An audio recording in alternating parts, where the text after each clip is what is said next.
It is 10:01. Good morning. I'm Lucas Panzica from the 104.5 The Zone Studios. Nashville Soccer Club has its new head coach. The club announced this morning the U.S. men's national team assistant BJ Callahan will replace manager Gary Smith, who was let go in May. Callahan was the interim coach for the U.S. national team last summer before Greg Berhalter was rehired. Prior to that, he served as an assistant with the Philadelphia Union. Nashville Soccer Club is on the road tonight with interim manager Rumba Muntali still at the helm, taking on defending champs Columbus Crew. Coverage begins tonight at 5:30 right here on 104.5 The Zone. Callahan will take over for Leagues Cup starting on July 22nd. In NBA news, LeBron James has agreed to return to the LA Lakers on a 2-year, $104 million contract that includes a player option for 2025, 26, and a no-trade clause. For all your foundation repairs and waterproofing needs, visit USSTN.com. Breaking news at once on your home for the Titans and Vols. This is 104.5 The Zone.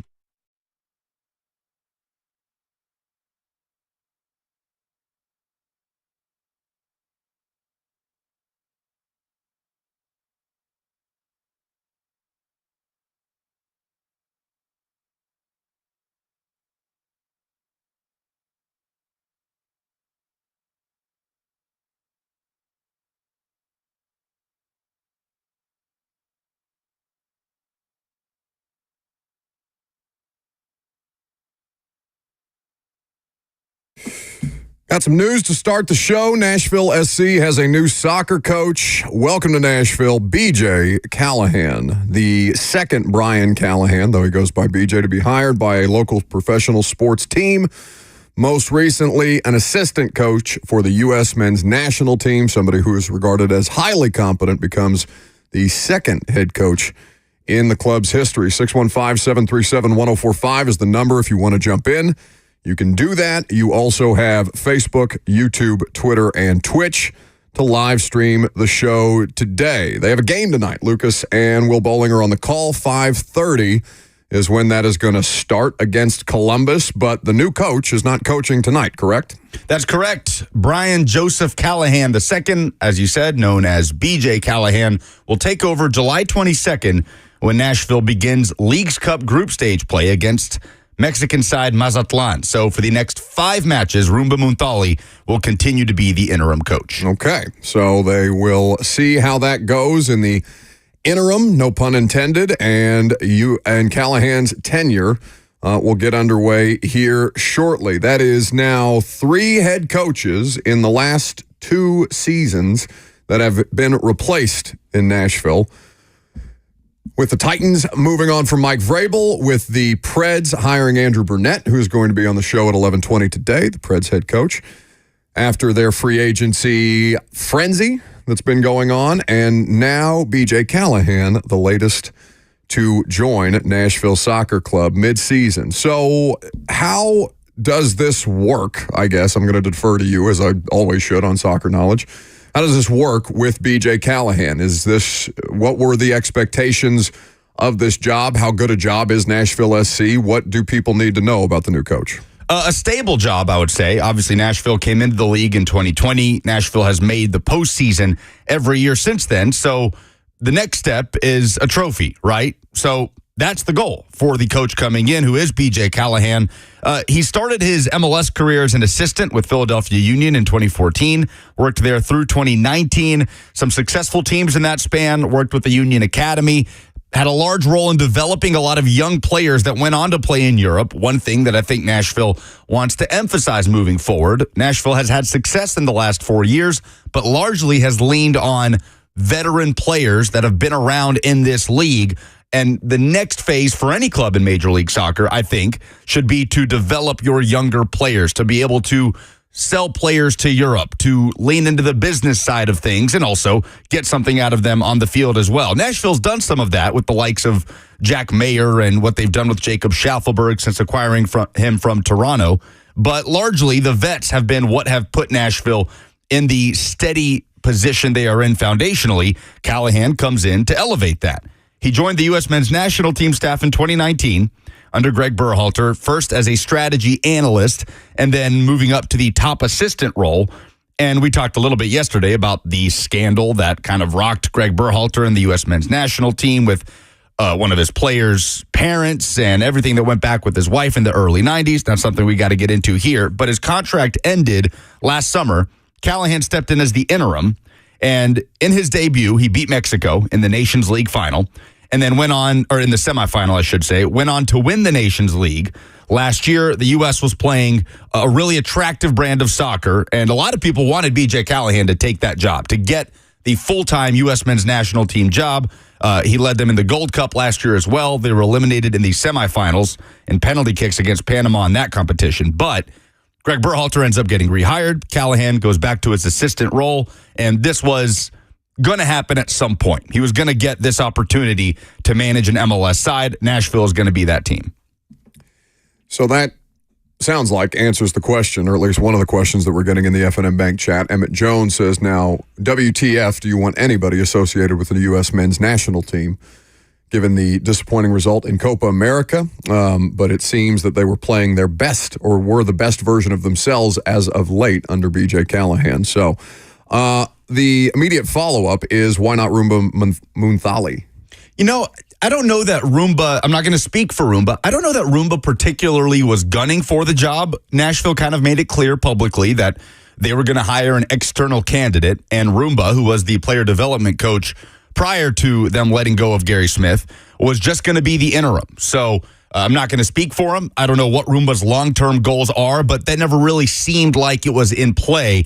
Nashville wanted to go out and hire the best man for the job long-term, who they believe to be BJ Callahan. That does not mean Rumba Munthali will not be retained, and he's done a fine job stabilizing things and kind of giving Nashville a different look in terms of how much more aggressive they are with the ball, forward-thinking, while getting back to that defensive standard that Nashville's been known for. So I don't know if Rumba will be retained, but he certainly could be, and he will continue to lead Nashville as its interim manager, like I said, for the next 5 MLS matches before that long pause for Leagues Cup, where BJ will come in and start to implement his ideas. And then after Leagues Cup, you gear up for that 10-game stretch at the end where you push for the playoffs and then see what you can do in the postseason. He's got experience, too, with a few players on this roster just from working with the national team. Shaq Moore, Walker Zimmerman, Dan Lovitz, Tyler Boyd have all worked with BJ Callahan in one way or another with the U.S. Statement from Mike Jacobs, the general manager. We are so excited to usher in this new era for Nashville Soccer Club with BJ as our head coach. He has a tremendous amount of experience that spans all levels of soccer at the highest levels of the game and has excelled throughout the MLS ecosystem. He's an exceptional leader who gets the most out of the players and teams that he has coached and brings a hard-working and relentless mentality to our club. BJ is ready for this opportunity to continue to build and develop a winning culture and is the right person to drive our club's ambition for success. Some statements from Callahan himself, the soccer Callahan, not the Titans Callahan. I'm sure I'm going to have to do that several times.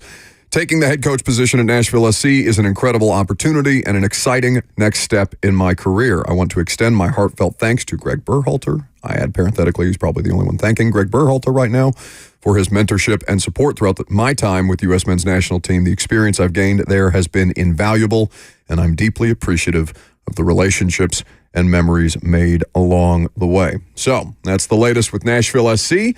They play tonight. What should they expect? What should people expect when they turn on the call on 104.5 The Zone? Again, 3HL ending early. They will have the soccer match start at 5:40, correct?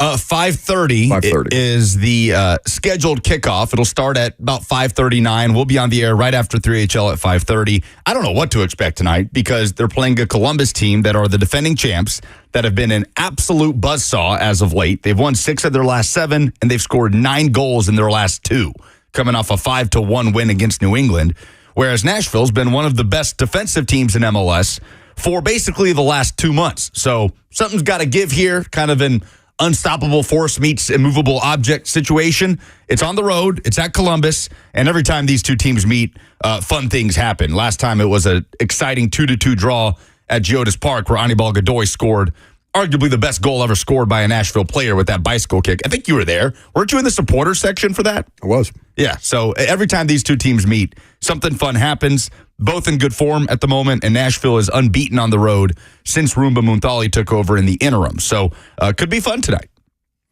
Well, you can certainly tune in to 104.5 The Zone to hear that. Speaking of tuning into The Zone, the 2024 SEC Media Days is headed to Dallas, and The Zone will be there. Tune in as 3HL broadcasts live from SEC Media Days, July 15th through the 18th, and hear all the latest SEC news and info during 4 days of special interviews and conversations that you won't get anywhere else. For more info, visit 1045thezone.com/events today. All right, so we'll talk about the new era in Nashville sports with all three of the professional sports franchises changing coaches over in the last 2 years. I'm Buck Rising. It's 1045 The Zone.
So many people trust Two Rivers Ford. Football players, working moms, business owners. Why? Because Two Rivers Ford has been doing business with integrity for decades. Two Rivers Ford, the South's most trusted Ford dealer.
Welcome back to the show. We are fueled by Hattie B's Hot Chicken. So, Nashville SC's got a new manager in BJ Callahan, though he will not be coaching tonight against Columbus. His tenure will begin later on. They have a press conference, or they will schedule a press conference a little closer to that date when he'll take over. And that makes 3 pro coaches in the city of Nashville replaced in the last 2 seasons. John Hines first for Andrew Brunette, after the Predators fail to miss the playoffs.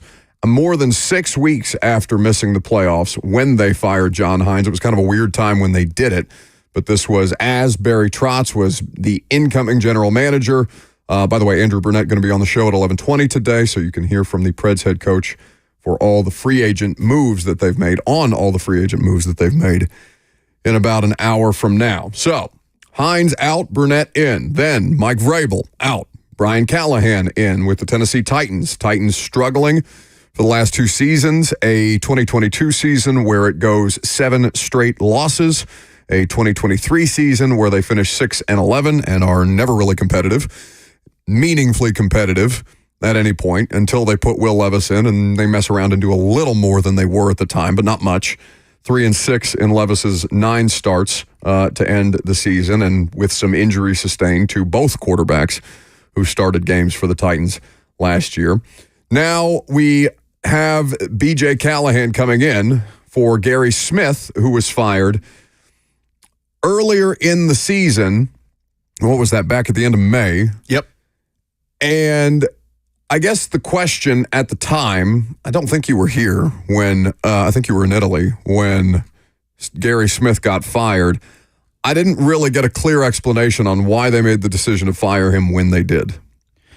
I think that Nashville had kind of run its course with Gary Smith. He was the perfect coach to transition them from USL to MLS to get them above a certain level. But now it's about elevating that to contending for trophies, to playing an attractive brand of soccer that is up to date with the best in the league right now, and to developing young players. To me, those are the biggest reasons why Nashville made a change, and those are all boxes that BJ Callahan checks in terms of the brand that he wants to play, that he displayed a little bit with the U.S. men's national team last summer, and what he's done with young players, specifically going back to his time at Philadelphia, which is one of the best academies in Major League Soccer, and he had a heavy hand in developing players in that academy that have gone on to do things in Europe, whether it's Brendan Aronson, Zach Steffen, the goalkeeper, Brendan's younger brother, Paxton Harrison, who's playing in Germany at the moment. So all of those boxes BJ Callahan checks to kind of bring Nashville into this next phase of their time in Major League Soccer. Well, we are in the next phase of Nashville pro sports, it seems, with all 3 franchises. And I know the Sounds are technically a pro sports franchise, but not to discount them, but we're going to put them to the side for the time being. I guess of the 3 franchises where they were at, respectively, when they fired their coaches, Preds missing the playoffs for the first time in 8 seasons. It made sense, though the timeline again for John Hines didn't really make sense because it felt like if they were ready to move on from him after missing the postseason, then why not do it then instead of letting it drag out 6 weeks? Vrabel, the underlying tone of the Vrabel thing was not really evident until week 18, at least to me, week 18, and it felt like basically anybody locally had a real tough time discerning before week 18, that Sunday against the Jags, that Mike Vrabel was legitimately in danger, other than Blaine Bishop, who was on it from the jump, talking about the way that things had soured there and kind of alluding to the idea that a coaching change might be imminent. I remember Blaine asking us questions about the idea of why we didn't think Mike Vrabel was on the hot seat when Blaine very clearly and obviously either thought that he was or should be at the time. And it made sense. Even though Mike Vrabel is a better than average coach, where things had gotten to, the place where things had gotten to, largely because of the personnel decisions that were made, but also because the coach wanted a hand in the personnel decision making, if not more than just a hand, it became an untenable situation, and now they have a much more controllable situation in Brian Callahan. So then there's BJ Callahan, who takes over a very young MLS club in Nashville SC, not young in terms of the roster, but young in terms of its entire existence. And Nashville SC fans, I do believe, have a certain standard that this should be a playoff club, maybe not year in, year out, because you understand these things are cyclical, but they have been competitive and do stand, or at least right now as we sit here. How long does their season go? Remind me. Through October. That's when playoffs begin, and then they go into early December. The MLS Cup final happens in early December. And currently they're above the playoff line, correct? They're in 7th. The top 9 teams in each conference make the playoffs. They're only 2 points above the playoff line, but yes, they are in playoff position at this moment. So it is a pretty interesting timeline to see how all three, and, I don't know that there's any kind of correlation between the timeline of when these coaches were let go and when new coaches were brought in. I don't think that you can correlate that between the three, but it is a pretty substantial shift in what we have come to expect from each club. I think the Titans we've talked about the Titans getting ready to undergo as dramatic a shift as they have in quite some time, where it's always been run the football and play great defense. Now it's, can we score as many points as possible? Can we put as many wide receivers on the field as humanly possible? And Terry McCormick making the joke at minicamp practice that he saw them throw more in one OTA session than we have seen in 6 years of Mike Vrabel practices. So how much of that is applicable to the soccer club and what we've seen from the hockey team in the past couple of years, or in the past year, under Andrew Brunette? What do you think is the biggest or most fair criticism of the hockey team? Right now, or right now, prior to the Andrew Brunette era? Right now, with the Andrew Brunette era. Well, going into this offseason, it's tough because overall I think they overachieved last year. But the biggest criticism of the hockey team for me in the postseason was the power play, the thing that Andrew Brunette has hung his hat on as a coach, and the way that sputtered in the postseason. Power play and lack of top-line goal-scoring talent outside of Philip Forsberg, which obviously they addressed very heavily early in the free agency period. Emmett Jones on YouTube says, man, you won't recognize this Titans team offensively. It's not like the Titans haven't undergone philosophical changes before, but it is going to be a dramatic shift. But that's less about the coach to me than it is about Derrick Henry not being here anymore. Like that, I guess when you talk about the dramatic shift or if there have been any kind of dramatic shifts in these three respective teams, the biggest reason that the Titans are going to make a philosophical shift is not, to me, because of Brian Callahan, because Derrick Henry's no longer on the roster. They don't have to cater or tailor everything that they're doing offensively to what has been one of the best running backs, not just in franchise history, but one of the best running backs in NFL history, in what Derrick Henry has been able to accomplish. And you understand why the offense was specifically tailored to him. Now, your best player is no longer your running back. Your best offensive player is probably, I don't know, is it Calvin Ridley or DeAndre Hopkins? Tough for me to speak on Calvin Ridley just yet when I've seen nothing but a handful of practices in an offseason. You got to say DeAndre Hopkins right now. Right now, coming in, that is the thing that makes the most sense. Will Levis could be by the end of the season when we're talking about it, and I know we're going to do some Titans bold predictions later on in the noon hour, but to date, the quarterback is not the best player on the Titans offense. The best player on the team is a defensive tackle.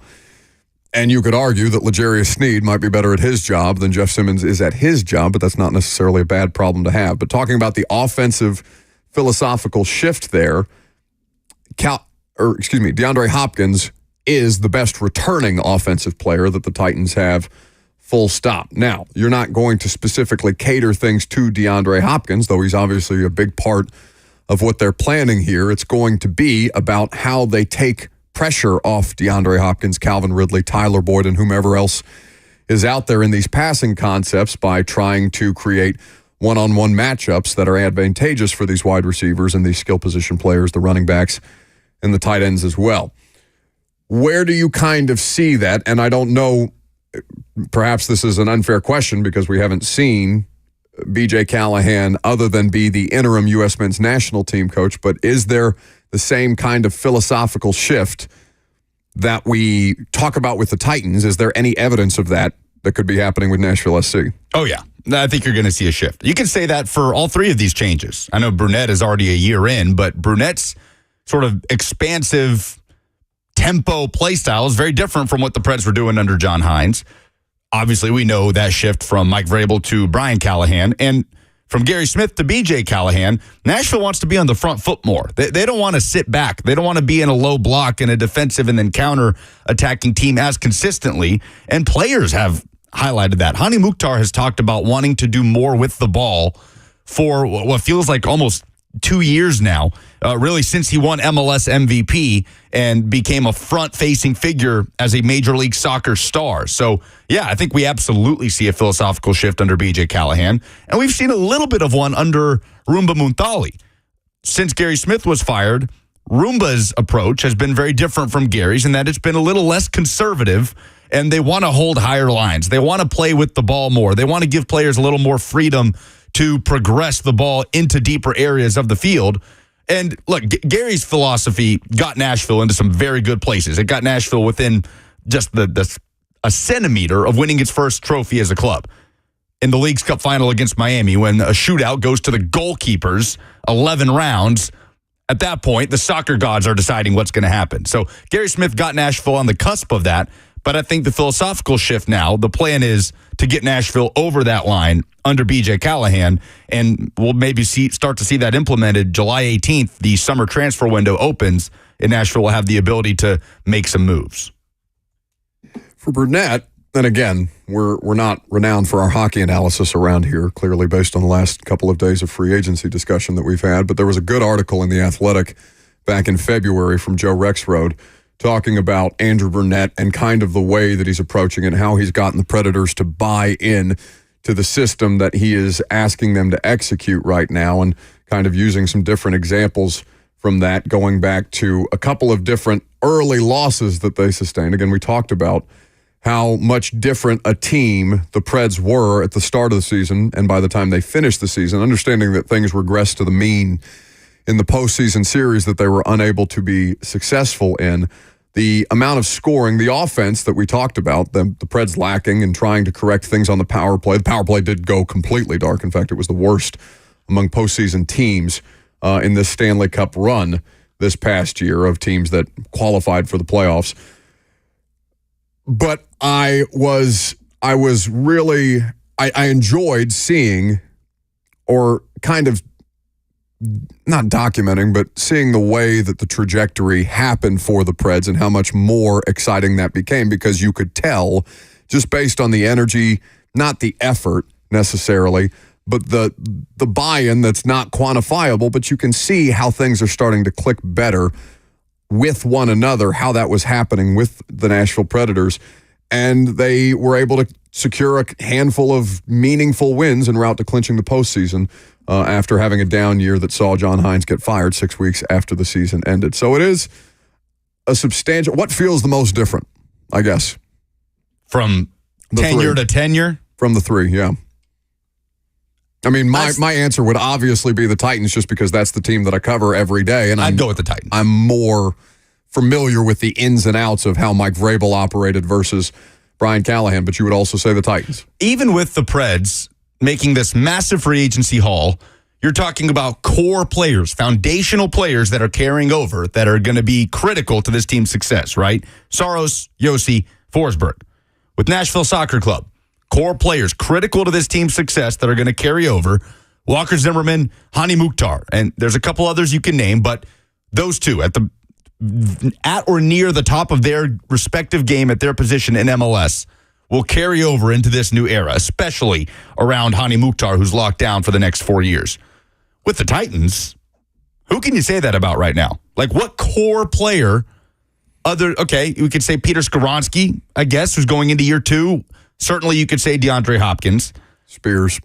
Yeah, Tyjae Spears, who's also going into year 2, but not to the level of what Nashville SC and the Predators have, in terms of guys that have been foundational pieces for multiple years, that are star players in their respective league, that have been all-stars in recent years in their respective league. Titans don't necessarily have that at the moment. Jeffrey Simmons, I mean, you can kind of pick and choose players like that, but the answer to that question previously was Derrick Henry. I mean, it basically circulated around Derrick Henry, and he's out of the picture. So for me, the biggest change has to be what the Titans are doing, top to bottom. And it's interesting because we saw the Titans undergo one of the more, if you're a Titans fan, I assume, one of the more frustrating stretches that they had, because from 2018 to 2021, which is the first handful of years of Mike Vrabel's tenure, the first 4 years of Mike Vrabel's tenure, they made 3 playoff appearances. They had a win percentage of 63. They were scoring 25 points per game in that 4-year stretch, and they had a turnover differential of plus 13. That dropped off in the last 2 seasons, where they had, of course, 0 playoff appearances, with the 7-game losing streak and the Josh Dobbs fumble recovery for a touchdown that you can debate the merits of that incomplete pass, what it more looked like. Either way, 0 playoff appearances. They had a win percentage of 38.2, 17.7 points per game in that 2-year stretch, and a turnover differential of minus 9. So things went to hell in a handbasket pretty quickly. And again, the root of the evil there was the roster. Corruption, not construction, but corruption that the Titans roster had undergone. And whether or not you felt that Mike Vrabel was adequately equipped in the modern age of NFL football to adapt that way, the organization obviously felt that it made more sense to move on, considering some other factors that we talked about at length that were very thoroughly reported and documented at length about how things had soured on the inside of things. And there is, I don't know BJ Callahan's personality. I never got to know Gary Smith that way. Did we ever have Gary Smith on the show? We did not have Gary on the show. We've had multiple Nashville SC players on. Obviously, I worked with Gary on a weekly basis, but we never had him on this show.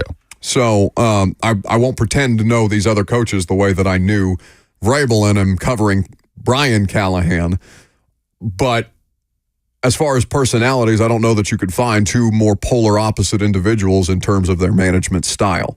So whether the Preds and Nashville SC are also experiencing that, we'll have to wait to see, and we'll talk to people who are, Lucas is obviously on a day-to-day basis covering Nashville SC and calling the game, so we have that kind of unique insight as well, and we'll be able to talk to Andrew Brunette at 11:20 today to see what made the most sense, what was the biggest tipping point for him, what was the breakthrough point for him last season, and how he got the Nashville Predators to buy in at the time that he did. 615-737-1045 is the number if you want to join the conversation.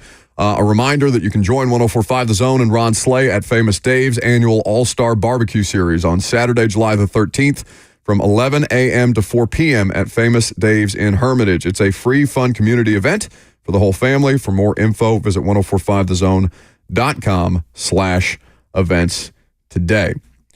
Is the state of Nashville professional sports in a healthier place than it was a year ago? It's in a more optimistic place. To hear Titans players tell it, particularly Chig, when we last spoke to him at the podium, sounds like it's in a mentally healthier place from what some guys, not all of them, but what some guys have experienced under the previous regime. A more optimistic place because things had soured. John Hines was not regarded very highly at the time of his hire, if I remember correctly. Vrabel, the Texans defensive coordinator stint was probably the biggest knock against him coming in as the Titans head coach, but that was pretty much heralded as a successful move at the time.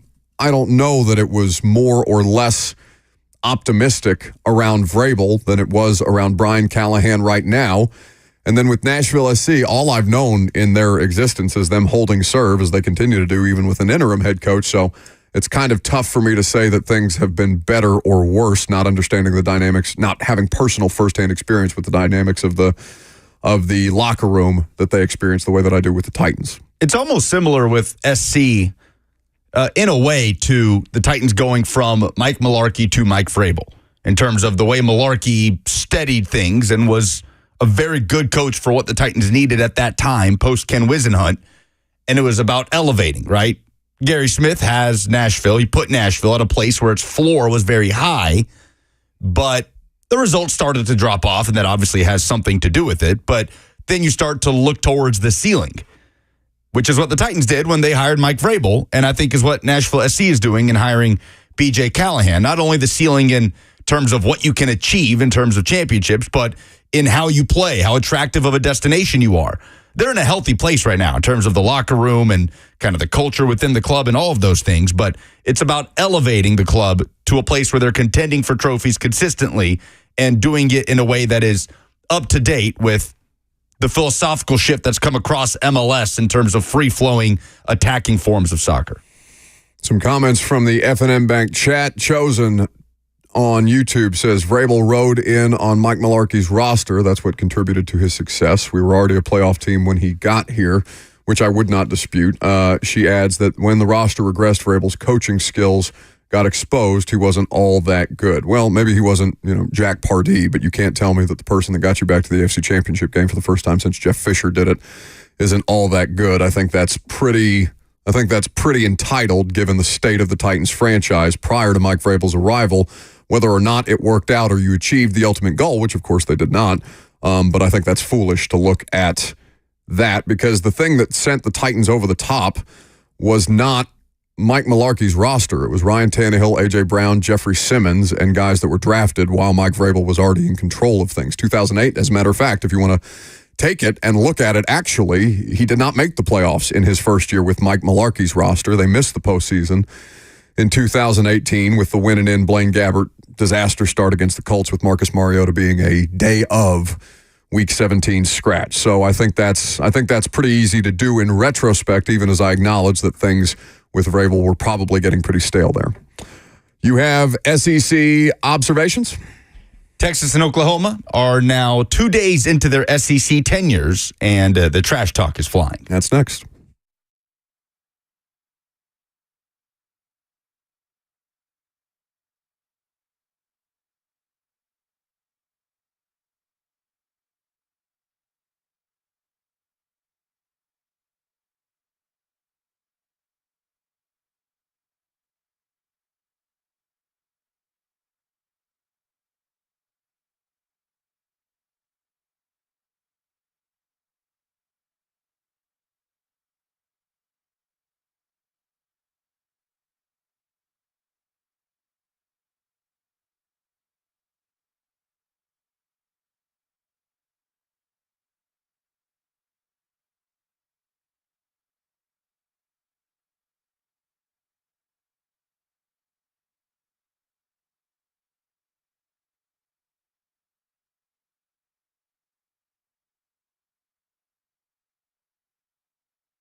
We are 48 hours into the Texas and Oklahoma experience in the SEC. Do we feel any different, Jackson? Do you feel any different having Texas and OU in this league? I'm full horns down. Full horns down. I wonder if that is going to be a thing, where horns down is taken as seriously in the SEC by league officials and officiating the way it seemed to in the Big 12. Like it was some sort of offensive gang sign when Texas was in the Big 12 and you could get fines and penalties and things like that. There's no way that'll carry over, I wouldn't think. I think there's a question. Where does Texas rank among the SEC's biggest asset now that they've joined the SEC? That is a good question. Because they were arguably the Big 12's biggest asset. No, not arguably. Not arguably. It's not even remotely close. Texas is one of the few athletic departments to finish in the black every year. They're one of the biggest brands in sports. I mean, they're right up there with Georgia, Alabama, LSU, right? What's a bigger brand than Texas in the SEC? I mean, I might immediately argue from a marketing standpoint that they are the biggest brand in the SEC historically, even though Alabama, Georgia, and LSU have done a lot more winning of consequence as of late. Alabama has surpassed Texas to me as the biggest brand in college football. But no doubt Texas is in the top 3 or 4. I mean, I don't think you could argue otherwise. And the interesting thing is, I mean, I believe Oklahoma actually claims more national titles than Texas does. Oklahoma also fits right into the top 5 most valuable brands in the SEC now. I mean, these two teams fit in a way that Texas A&M and Missouri did not when they came into the league in 2012. It's very different situations. Texas claims 4 national championships. Oklahoma claims 7. So do with that what you will. The point is, we're going to do a quick check-in on each one of these two programs. First, let's hear from Paul Finebaum, who had some interesting things to say when he was in Austin for Texas's official introduction to the Southeastern Conference. And he met with the scrum of reporters, and he was asked who he thinks will finish the season as Texas's starting quarterback. We've had to tiptoe around it, but not tiptoeing anymore. I mean, we're downright celebrating tonight. I have no intentions to tiptoe, Paul. Who will be the starting quarterback for Texas at the end of this upcoming season? That will be Arch Manning. I don't need to tiptoe around that. That is guaranteed. You heard it. And we may even see him a little bit throughout the season. And so it's been fun to watch Finebaum slowly morph into like a first take type of SEC opinion guy with these predictions that he's guaranteeing Arch Manning will be the starting quarterback of the Texas Longhorns, not Quinn Ewers, who's projected as a potential first-round pick next year and one of the best returning quarterbacks in the SEC. I think for what it's worth, by the way, talking to league people, I think you'll see that projection slide very quickly. Ewers. What do you mean? Oh, in terms of his draft Doesn't status. seem like that's viable or as viable as it may have seemed when he returned. There's a lot to be determined in terms of the QB class for the upcoming season. It's going to be interesting. I'm just saying, if you made me pick who's the Spencer Rattler of this upcoming year, where there's all kind of gaslighting and hype around him and it doesn't end up coming to fruition, I would pick Quinn Ewers, full stop. Now we hear from Oklahoma's athletic director, who was on the desk with SEC Now during Oklahoma's introduction to the SEC and took a shot at a certain former Oklahoma football coach. I will tell you without reservation, every coach that we talked to was excited. And you know what? The ones that aren't here anymore. Take it away, Darn. Listen, we call that a mic drop. And when you're in this league, you can mic drop a little bit. That is Oklahoma AD Joe Castiglione talking about Lincoln Riley, insinuating maybe he wasn't thrilled about the idea of joining the Southeastern Conference. Well, I don't remember any reporting around Lincoln Riley. I mean, was there? Was that something that was expressed? Was that something that was reported? Or is that the first that we're hearing of Lincoln Riley's disinterest in joining the SEC? Oh, it's something that was immediately a talking point as soon as he bolted, that Lincoln Riley's afraid to go to the SEC and all of these things. Sure, but was there anything other than what he's saying, which is that coaches that weren't interested are no longer here? Right. It's just trash talk, right? The one coach that wasn't excited to join the SEC is no longer there. So I thought that was funny from Joe Castiglione. I think there is this feeling that Texas, though, is way ahead of Oklahoma in terms of its preparedness to compete in the SEC and for an SEC title. And I don't think that's necessarily the case. I think Texas's run to the college football playoff is greatly overshadowing the jump Oklahoma made last year with a double-digit win season. Oklahoma and Texas were near neck and neck in terms of the 2024 recruiting class. Texas definitely had a bigger transfer haul, but remember, Oklahoma won the head-to-head matchup in this game last year. Now, Dylan Gabriel was the quarterback of the Sooners in that game. He's now an Oregon quarterback, and it's going to be up to Jackson Arnold, the former five-star, to lead the way for Oklahoma's offense this season, and look forward to seeing what that looks like early in the year in Week 3 against Tennessee. But it's a curious conversation. Which of these two is a better fit in the SEC and is more prepared to compete? The answer is probably Texas, but I think the gap is not as wide as people are making it out to be coming into this season, 2024. For what it's worth, just courtesy of 247 Sports, they do have, and this is from last summer, a ranking of the 25 biggest brands in college football. Alabama 1, Ohio State 2, Georgia 3, Oklahoma 4. You have to scroll down to 8 to get to Texas. For what was the outlet? This is 247 Sports. Below Clemson, LSU, and below A&M, which I would disagree with. Yeah, I would very much disagree with that. Now, Texas comes in, and the biggest rival for Texas and Oklahoma are each other, right? Mm-hmm. Even coming into the SEC. But Texas gets to come in and immediately renew a rivalry with Texas A&M and revive that basically dropped off since A&M left the Big 12. They get to immediately revive the rivalry with Arkansas, the old Southwest Conference battle that they've played each other a couple of times in recent years. The games have been awesome, and there is a ton of animosity between the two. Oklahoma leaves the Big 12 and still has Texas as its main rival, but I don't really know who else it has. And they're going to have to kind of create that organically because Bedlam is now over. Oklahoma and Oklahoma State, that was right under the Texas rivalry for Oklahoma, like just a couple notches under. That's gone now. And Oklahoma doesn't really have that history with anybody else in the SEC. So I don't really know what the secondary rivalry is going to be for OU coming into this league outside of the Red River Shootout. Like, is it going to have to be based on proximity? Is it going to have to be Missouri? By proxy, Arkansas? I don't know. I feel like it's going to have to be created more organically than that. Is there anything there with Tennessee, with the Josh Heupel element? Former national title-winning QB at Oklahoma, now the head coach at Tennessee. Heupel would have to last a hell of a long time to create a legitimate rivalry there. Yeah, and the games would have to play a role in that. Not that I don't think he will. That seems like a pretty weak link to try and make a Heupel Oklahoma thing. I know, but that's what I'm saying. No, I know. I'm grasping at straws here trying to figure out who Oklahoma is going to have the most beef with outside of Texas in its new conference, which is a huge part of being ingrained in a conference. It's the hate. It's the animosity that you create with other members of your conference to create that history and have to create new traditions. Texas gets to have traditions carry over into the SEC. Oklahoma doesn't have as many. So that's going to be a fun thing to watch moving forward. Jackson, do I have things to give away?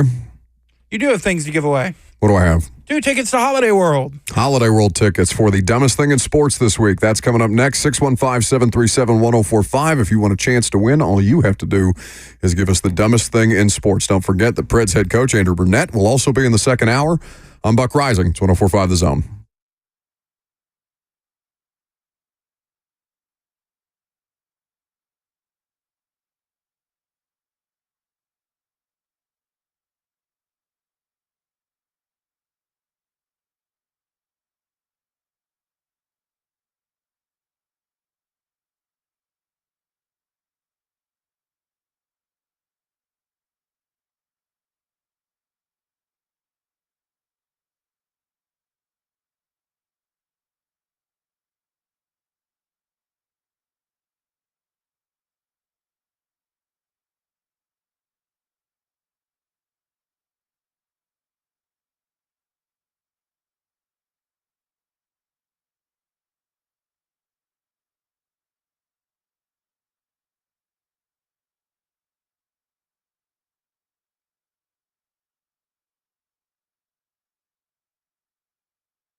It is 11:01. Good morning. I'm Lucas Panzica. Nashville Soccer Club has its new head coach. The club announced this morning that U.S. men's national team assistant BJ Callahan will replace manager Gary Smith, who was let go in May. Callahan was the interim coach for the U.S. national team last summer, and Greg Berhalter was rehired. Callahan went back to being the top assistant. Prior to his time with the U.S. national team, he served as an assistant with the Philadelphia Union. Callahan will have an official press conference later on in July. He will officially take over with Leagues Cup group stage action starting July 22nd against Mexican side Mazatlan. Nashville Soccer Club is on the road tonight with interim manager Rumba Muntali taking on defending champions Columbus Crew. Coverage begins tonight at 5:30 right here on 104.5 The Zone. In NBA news, LeBron James has agreed to return to the LA Lakers on a 2-year, $104 million contract that includes a player option for 2025-26 and a no-trade clause.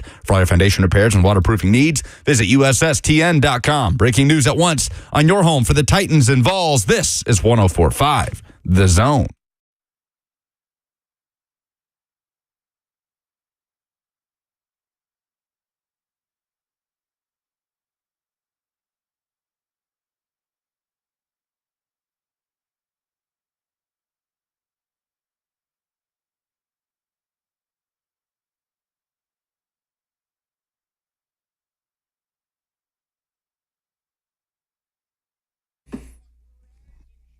You know the drill. If you want to win something today, it's Holiday World tickets, a pair of them. All you have to do is call us and give us the dumbest thing in sports this week. 615-737-1045 is the number. If you want to join, you can do so. We already have some people waiting on the line. You can continue to pile in as we move forward. The dumbest thing in sports this week is LeBron James. Opted out of the final year of his contract with the Los Angeles Lakers. He does this after they hire the coach that he wants, his podcast partner, after they draft one of the players that he wanted. I don't know what his level of interest in Dalton Connect was, but I sure as hell know he wanted Bronny James to be drafted by the Lakers. He immediately opts out and says no to a $51.4 million paycheck next season and decides that he's going to work out a new deal with the team after they capitulate to all his demands. Then his agent, Rich Paul, gets out there to explain the logic, saying he is prioritizing a roster improvement. He's been adamant about exuding all efforts to improve the roster and saying that LeBron James is willing to take a pay cut, which right now, based on the deal that LeBron James is agreeing to, the 2-year deal that LeBron James is agreeing to with the Los Angeles Lakers, amounts to about $1 million less. So LeBron James willing to take a $1 million pay cut for all of the things that the Lakers have given him is the dumbest thing in sports this week. I disagree. Okay. I think LeBron is showing leadership for the Lake Show. And they're making all the right calls here with Dalton Connect and Bronny James.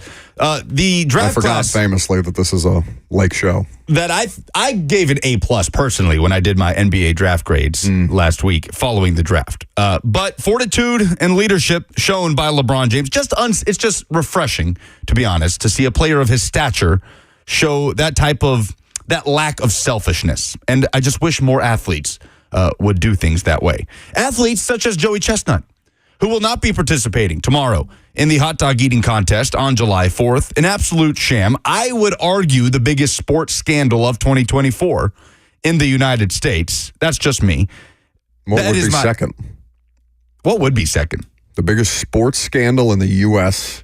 Has it been a relatively scandal-free 2024? Surely we're forgetting something. Something has to have happened. There's too many rotten people working in professional sports for there not to be some level of scandal. Maybe the Grizzlies spitting in Vols fans' faces and drafting Zach Edey. Of course, a scandal. I'm not sure. But Joey Chestnut. Spit in my face drafting Zach Edey. It would be like the NFL just booting Tom Brady, the greatest of all time, from their competition. How are we supposed to watch the hot dog eating contest without the greatest to ever do it? Well, you don't. And Joey Chestnut. You don't watch it. It's disgusting. I think that the hot dog eating contest could be fixed. I would go back to watching it if they were not allowed to dunk the hot dogs in water. To me, that's cheating. Think that's performance-enhancing water? I do. I think so. I think it's PEW, pew, because that would be like having a pie eating contest and allowing the contestants to put the pie in a blender and then drink it. That's the equivalent of that to me. That's what they're doing. It's like a hot dog milkshake when you watch them slurp it. I can't even talk about it. Yeah, I think it's a competitive advantage, and I won't stand for it. Okay, very good. And what's the dumbest thing in sports this week, Jackson? I also disagree with both of you. I'm just going to read you a headline from the Clarion Ledger in Jackson, Mississippi. Archie Manning, Ole Miss football legend, dad of Eli Payton, grandfather of Arch, is 75. What does that make you think of? That he died. Exactly. And you know what this didn't, article did he? is? No, he didn't. Very much alive. Important clarification. It's not even like a birthday shout out. His birthday was May 19th. It's just a collection of old photos from like his life up until 2022. There's not even any like recent photos in this article. Just a bizarre and confusing article. Although it did get 2.9 million views, so who is the real loser here? I guess that was the point. Well, if you ever want to talk about summer lack of traffic, engagement on sports stuff, when this is the deadest period in the sports calendar where we're talking about hot dog eating contests in baseball, then yeah, go ahead and act like Archie Manning's dead for your headline clicks. The F&M Bank chat, Cole and multiple others say they will be watching Joey Chestnut taking on Kobayashi live on Netflix in place of the hot dog eating contest. But yeah, my heart sank when this came across my timeline. Just a Clarion Ledger Archie? Yes, because it's his picture. It reads like an obituary. Yeah. I was expecting to read Archie Manning, I should say, Ole Miss football legend, dad of Eli Payton, grandfather of Arch, has passed away. But no, instead of has passed away, it said is 75. So my mind went straight to what Jackson said. Okay, all right, whatever. It must be his birthday. Nope, birthday was 2 months ago. Just informing us that he's 75, and here's a bunch of old pictures of Archie Manning, who is very much still alive. He is. He's 75. Joke's on us.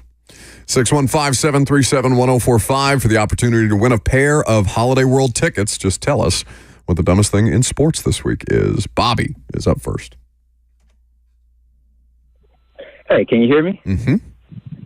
Oh, man, my dumbest thing in sports is Anthony Edwards. He's allegedly got a hidden baby. And the worst part of it is when you see the picture of the baby, it looks identical. He couldn't even deny it if he wanted to.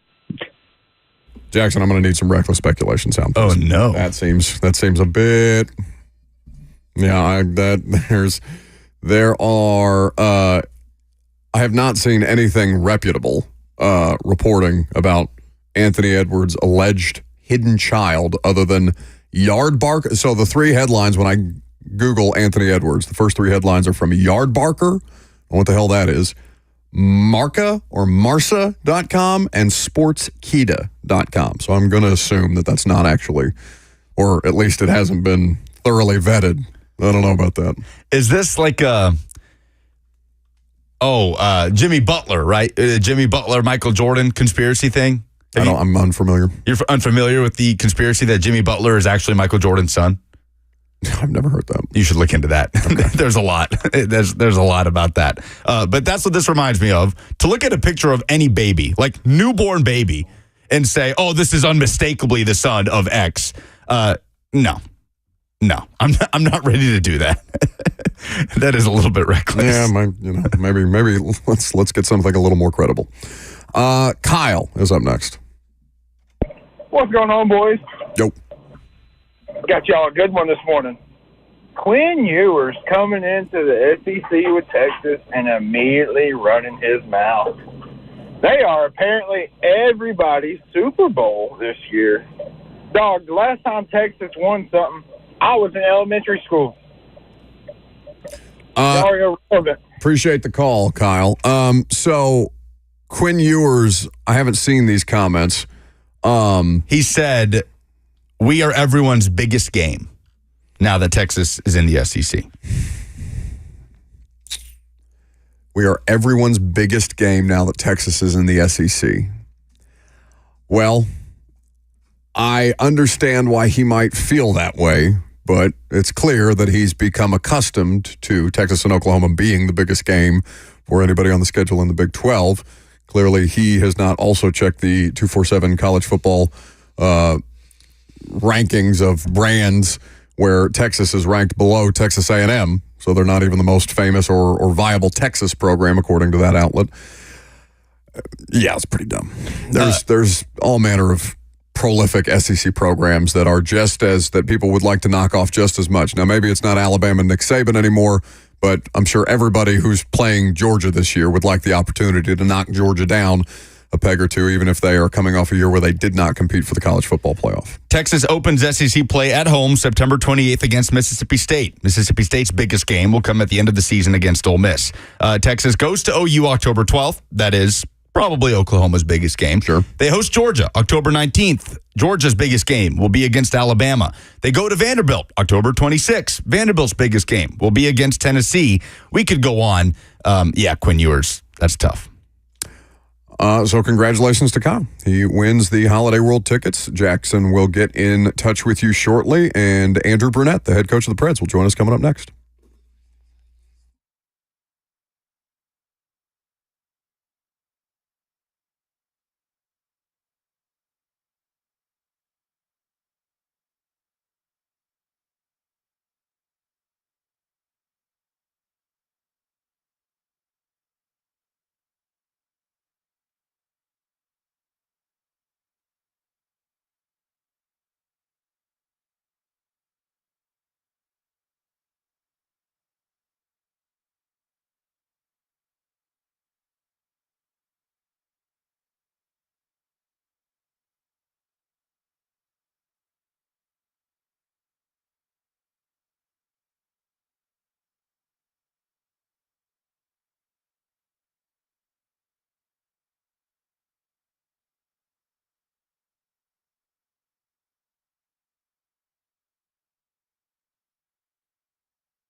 Welcome back to the show. We are fueled by Hattie B's Hot Chicken.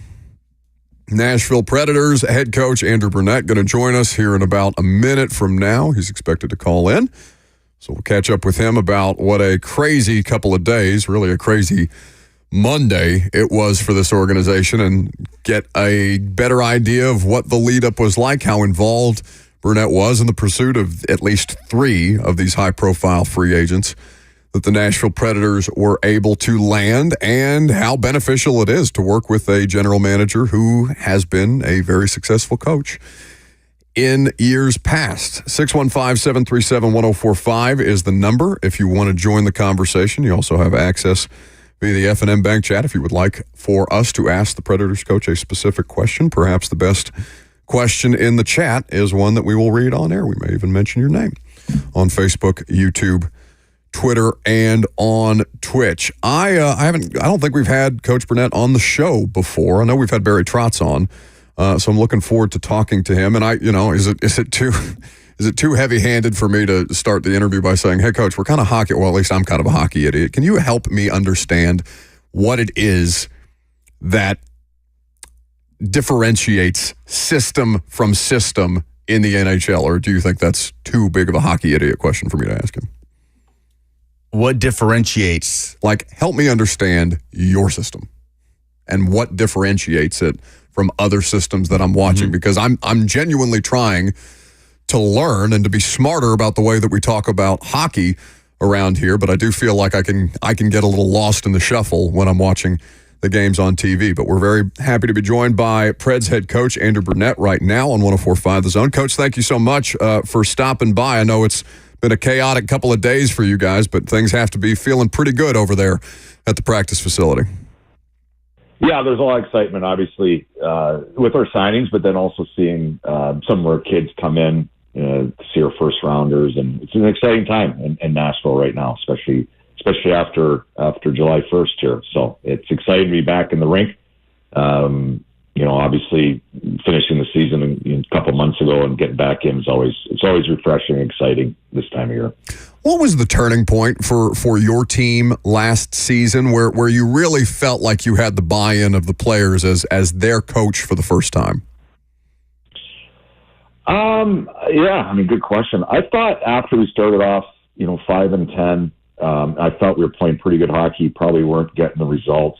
And I think in the player standpoint, it's really hard to believe a coach sometimes when you're 5-10 and he thinks you're doing a lot of the right things.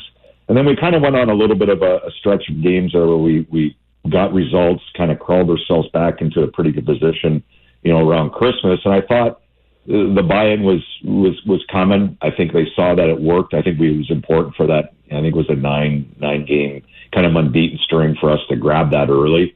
And then I thought January, we played some good hockey. We had a really hard schedule. And going into the All-Star break, I think we felt pretty good of ourselves. And then obviously coming out of the break, not playing particularly well, and then getting thumped by Dallas really was a little bit of a wake-up call for us. But I believe the buy-in was in, maybe got lost a little bit in that blowout and our break. I think we lost ourselves a little bit, and then we went on that run. And I think every game after that run, the belief in the group, the identity, we started not just buying in, but believing in ourselves and in our group. And if we do these things, we will get results. And that kind of compounded every game through that 18, 19 game streak, and got ourselves to a point in the season where obviously if you take away the first 15 games of the year, we were right up there as one of the best teams in the NHL. So I think lots happen, and every year has defining moments. Sure. Every year has parts of the season where you question yourselves. But if you're asking, the buy-in would have been a little bit when we had that stretch in November, and then obviously building ourselves and our identity after we got thumped by Dallas at home. It's just such a long season to navigate those ebbs and flows, and I imagine that it can be frustrating as a coaching staff sometimes to identify, okay, here are the things that we're doing correctly, but this is why we're not able to put it together. Just through the context of the team that I cover on a day-to-day basis. We would have conversations with Mike Vrabel like that on a weekly basis, and ultimately they were not able to find that kind of breakthrough moment, and the changes that were necessitated afterwards were made. But it just, I have to imagine, being on that side of things, having obviously no personal firsthand experience myself, that can also have some frustration within the coaching staff. Yeah, to be honest with you, Beck, I never really felt overly frustrated. Obviously, extremely disappointed coming out of the break in those games. I know we beat Arizona. We didn't play particularly well. I did not like our game against New Jersey. We're trending in that position where we were going to get thumped playing that game. I think we gave up 90-plus shot attempts, which is very unusual for our group, and then getting thumped by Dallas. And a little bit of as much as I would say a wake-up call in a lot of different senses. And then we kind of built after that. But I agree with you. There's ebbs and flows, and football is a different, obviously different animal with 18 games. And hockey, there's 82 plus preseason. They're week to week yo-yo. We're day to day yo-yoing all over the place, and you're trying to find that consistency. But I never felt frustrated with the group. I thought the effort was always there, even early. Like I said, even the 5 and 10. The coaches, we weren't excited about the results, but the process that we're going through, we felt pretty good. We were getting there. We had still belief in it. And it was just conveying that to the players, because I think any coach that comes in and has something a little bit different and a little bit uncomfortable in a lot of different ways is why. Why is he asking me to do that? We don't understand that we're 5 and 10. And the coach's job is to see the bigger picture, not the why. Obviously, we have to give them the answer to the why, but seeing the things that what we're doing, and it's close. Just trust each other. And I thought as that stretch, especially November, went on, we were starting to develop that a little bit. All right, it's the fan in me, Coach. We all have these expectations about microwave results in today's modern age of sports. So I think that's where, at least from the fan perspective, that's where that sense might come from, I would imagine. Andrew Brunette, head coach of the Nashville Predators, here with us on 104.5 The Zone. And, Coach, I'm curious if you could take us into your perspective on Monday. Obviously, you guys have meetings. You're prepared for the start of free agency, certain directions you want to go. But for Preds fans, I feel like even two of the three big names that were brought in Monday would have thrilled most Preds fans across the country. Can you take us into your perspective on Monday and how those signings are being communicated to you when the names just keep coming and Preds fans are just thrilled all the way through? Yeah, I was probably with them. Obviously, I wasn't sure. I felt pretty comfortable we'd get one of the guys. And I was excited about, like you said, I was like a fan. I was excited about the one.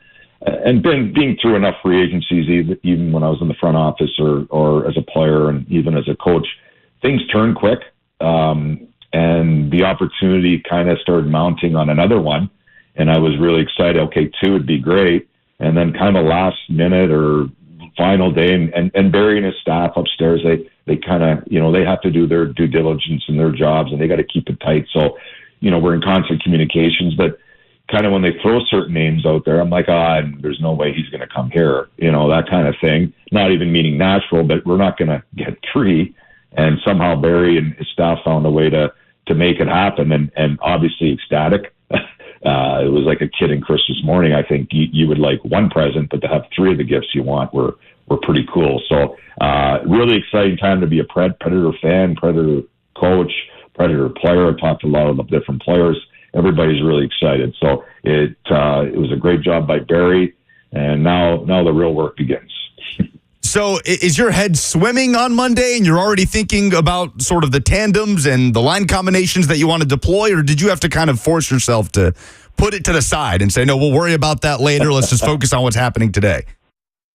Yeah, I would say on the latter, you have to force yourself just to slow down a little bit and breathe on it, sleep on it. And I think even that night, I slept terribly. It was almost like I had a nice, good, after we lost in the playoffs, I had a good month of sleeping, and that was the first sleepless night I kind of had where your mind's racing. It's almost like back in the regular season where you get a good 4 to 5 hours in, and you wake up at 4 a.m. and your head's kind of moving in every different direction. So yeah, kind of had to force myself to slow down a little bit and just pick at it. We got a lot of time to camp and just enjoy what we have and try to find these solutions here as we go. I will say, Coach, it is why we would rather talk to coaches in the offseason, because when you're existing in that state of sleeplessness and constant, thinking about all the different things that you're responsible for, all the different changes that need to be made at any given point, all the different lineups and things like that, you guys can be a little cantankerous from time to time in season, I would think. Yeah, we're exactly. It's a grind, as you know, and there's so many different things and so many different thoughts, and it's again, back to our game being in a day-to-day business where it's 80 to 100 games last year I think we played, so it's constant tinkering and your brain's constantly moving, and it was nice to have that feeling for one day, but it's good nice not to have it for a month or hopefully. The going back to your front office experience when you were with Minnesota and understanding Barry Trotz and his history here, not just as an executive, but for the first coach in the history of the franchise and your history with this specific franchise, the invaluable nature of having front office experience while still working to be a coach at whatever level you might be striving or achieving for. How much has that helped both you and Barry kind of understand the direction that you want to take this thing moving forward? Yeah, I think it's imperative in a lot of different ways to have that relationship between the two of us. I think for me, understanding, I've sat in maybe not Barry's shoes, but I sat in those decision-making shoes. I've sat through draft processes. I understand, as part of development, understanding the need for younger players. So I think I have a little bit more, I guess you can say, at different times. Understanding is probably just a word I use too many times, but maybe a little bit of patience in the process of different things. I think it makes me a better coach. I think I've been around a lot of coaches that do not understand or because we're an impatient bunch for the most part, we got to fix things right now. Where I've been able to see the benefits of what they're talking about. What are they talking about? A young player, it takes some time to develop. It takes some time to get his feet wet. I understand the monetary value and what you put in players and why we can't make those decisions. So I think it's helped me become, I guess, maybe more comprehending of my situation, and knowing, both sides of it just has helped me, and I think it helps me become a better coach because of it. Preds coach Andrew Brunette here with us on 104.5 The Zone. So now that you've had time to reflect, Coach, since the end of the season, when you look back at sort of what caused the power play to come up short in the postseason, what kind of conclusions have you come to? And then in turn, what's going through your mind about how Steven Stamkos can come in and complement that, one of the best power play scorers of our generation, Jonathan Marchessault as well?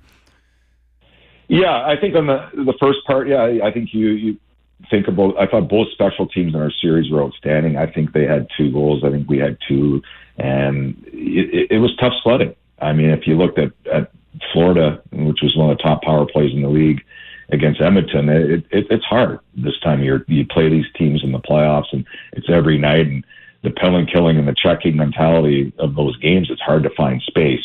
I liked the first few games, on the power play in the series, and I thought we kind of slowly, again, you lose a little bit of your mojo, you a little bit of swagger, and it was hard to create those opportunities, but you have to give them credit too. So, I thought our power play as a season long kind of overview, I thought there was a lot of good there, especially in the second half. A little disappointed how we ended up at the end. Obviously, in those games of margins, they're very slim, and power play can make a huge difference. It didn't, but neither did theirs. So you feel pretty good about your specialty teams. That I think in the offseason, the plan is to get a little bit better at both, and bringing in Stamkos and Marchessault, more skill, finding a place. Obviously, Stammer is probably been arguably with Ovechkin the greatest player in that generation of on the power play with the one-time threat. So I think our thinking of how is our best opportunity to get him the puck, and that's something that started on once I had an idea we're going to get him. I think my brain's been in overdrive since then, and trying to find different combinations. I have a really good idea where he's going to play, but how do we get him the puck? And I think you bring in Jonathan Marchessault, who's very creative. He's got a lightning quick release. He sees the ice really well. So do they fit? So I think that you're in that process. They're great, 2 great players to have on your team, 2 great problems. We just got to find a way to make it all work. And certainly on the defense side of things, adding somebody such a quality player like Brady Shea into a locker room that already has Roman Josi in it, how tantalizing is the thought of that and how you might disperse things? Yeah, I mean, I think he falls in exactly the way we want to play. I'm really excited. He was a guy that obviously we targeted and thought the way he skated and his size and his length. I think he'd be a great attribute to our back end. And then, where do you fit him? There's all kinds of different situations. Some things will play out in training camps. Some things play out in the summer. Does he play with Yost, or do you play with, on the left side, the right side? All kinds of different things. I think I have a pretty good idea.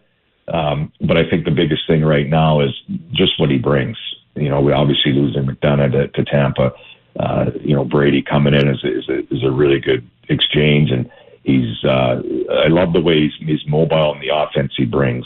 I think 18 goals last year. So I think on our back end, that's going to really help us create a little bit more offensively. Now, obviously, as a coach here in Nashville, you root for the success of all professional teams. But, there's nothing wrong with a little friendly competition now that the soccer team has announced their new coach in BJ Callahan. You have Brian Callahan. Apparently, you're the only non-Callahan among Nashville head coaches at this point in time. You do have a leg up because you've been in the postseason most recently, Andrew. How do you view kind of the state of Nashville sports right now and your guys' role in it? Oh, good question. I mean, I think obviously I'm a huge football fan, and Brian Callahan, I'm really looking forward to watching them this year. I think he's a really bright guy, very innovative.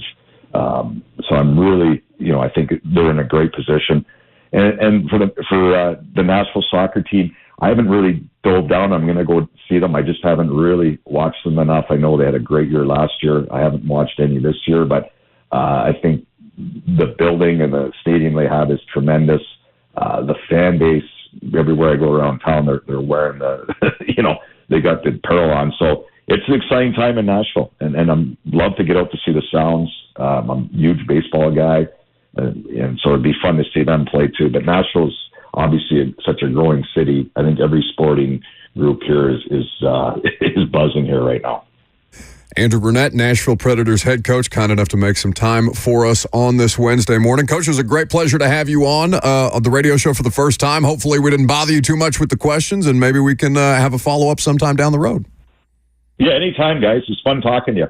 That's Andrew Brunette, kind enough to spend some time with us here on 104.5 The Zone, Nashville Predators head coach. Lot of comments in the F&M Bank chat about the level of excitement around the Nashville Predators. In particular, Emmett Jones on YouTube says, "We won't recognize our power play next year. Fired up I am," he says. And Yoda, fired up I am. What the hell is that? Is that really how? That's what it says. Fired up yet I am. That's I don't know. Maybe there was some kind of stroke situation there. I don't know what happened in the comments, but yeah. Did any Canadian on this planet have a better Canadian Independence Day on Monday than Preds head coach Andrew Brunette? Why didn't you ask him that question? I know. It hit my mind as he was hanging up the phone. That speaks to the level of efficiency that we operate. Yeah, that's how these things typically go. If ever there was a way, I've been in a bit of a funk today. I'll be honest. I've been in a bit of a funk for the first hour and a half of the show, and us screwing up an Andrew Brunette interview was enough to bring me out of it. Honest to God, that's what cheers you up. Yeah, us being bad at our job and screwing up an obvious. We only get so many opportunities to talk to head coaches around here. We have our first opportunity to talk to not the new Preds head coach, but a very successful season for the Preds head coach and a very successful offseason for the Preds head coach, and we screw up one of the best questions we could have asked. I literally thought of the question as he was saying goodbye. It was just too late at that point. No, it's not just him. It's all of us. And I'm going to throw Jackson under the bus there, too. I asked you if there was anything that I left out, and you said not that I can think of because you weren't paying attention at all. You're looking at your phone the entire interview. I was paying attention, and I didn't think of the Canadian Independence Day because I don't celebrate Canadian Independence Day. Oh, well, all Preds fans did on Monday. Well, we didn't tell them that we as a show had won Canada Hate Week. That's true. Even though that was several months ago, and it took us until, free agency to claim victory over the nation of Canada. By the way, the most impressive soccer program in North America being the Canadians to date. Mexico not being in Copa America, the U.S. not participating at this point in Copa America. This has been a very interesting thing to watch play out. Although they are led by an American manager in Jesse Marsh. Canada? Mm-hmm. How about that? 615-737-1045 is the number. Who will be the worst team in the NFL? We'll talk about it coming up next.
Welcome back to the show. We are fueled by Hattie B's Hot Chicken. Thanks again to Preds head coach Andrew Brunette for jumping on.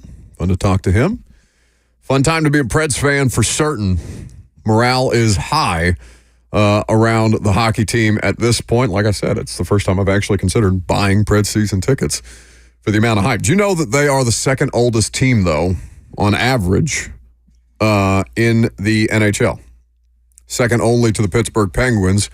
Adam Vingan had that stat earlier today. And I think before we talk about the worst team in the NFL, or who we think might be the worst team in the NFL, the idea of the Preds and the age of Stamkos and Marchessault being north of 30, kind of looking at the roster and the way that it's already comprised of players, the average age is over 29 at this point. The average age of the Penguins is 30 plus at this point. That signals to me, if I'm smart enough or care enough to kind of look into that, or try to discern what the average age of a roster might mean based on the free agents that they've added, you're trying to compete for a Stanley Cup right away. They are on multi-year deals, Stamkos, Marchessault, Brady Shea, these guys, but it is kind of a all-in right now type of move, type of offseason for the Nashville Predators. And while I think we acknowledged that on Monday when these transactions were coming down, it does kind of emphasize that, all right, if you're going to make these moves, you really, really need to give yourself the best chance to succeed right now. There's a reasonable fear that these contracts may not age well, but the good news is you shouldn't have to worry about that until 2 to 3 years from now. Like, for the here and now, the 2024-25 season, you're in a very, very good place. You can be very confident that Steven Stamkos and Jonathan Marchessault are still elite players as of right now. It's only been one calendar year since Jonathan Marchessault was the Conn Smythe winner when the Golden Knights won the Cup, right? I mean, Stamkos is coming off another 40-goal season last year. And same goes for Brady Shea, who's younger than all of those guys. So Barry Trotz showed us he cares about the here and now with these moves. You can worry about what those contracts look like in 2, 3, 4 years. Worry about that then. But for the here and now, the Preds are in a fantastic position. 615-737-1045 is the number. Who's going to be the worst NFL team in 2024? We all thought it was going to be the Tampa Bay Buccaneers last year. That team made the postseason. As you look at the NFL teams, now that we are 20 days? We're less than 3 weeks away from the report to training camp date for at least the Tennessee Titans. Looking at NFL teams around the league, understanding that the Carolina Panthers were the worst team in football last year and did not have the number 1 overall pick, are we running it back by saying the Carolina Panthers should be the worst? By the way, Carolina Panthers in the headlines again. Do you see this? David Tepper's wife in the draft room having input on personnel decisions and things like that. There's a video of her sitting across or kind of catty corner from Dave Canales, the new head coach. Tepper's off screen. And forgive me, I don't know his wife's name, but she's being asked her thoughts on, trading up for the guy that she likes or something like that. And she's offering some feedback. Family business, huh? Yeah, it would seem. And listen, I'm not there to, I don't know what her level of football acumen is. So far be it for me to say, but just understanding what kind of owner David Tepper is, I don't know that those kind of things are what you want out there in the public sphere when you are already under fire as an NFL ownership group. But is there any reason to expect that the Carolina Panthers won't again be the worst team in football? They did not have their first-round pick this year.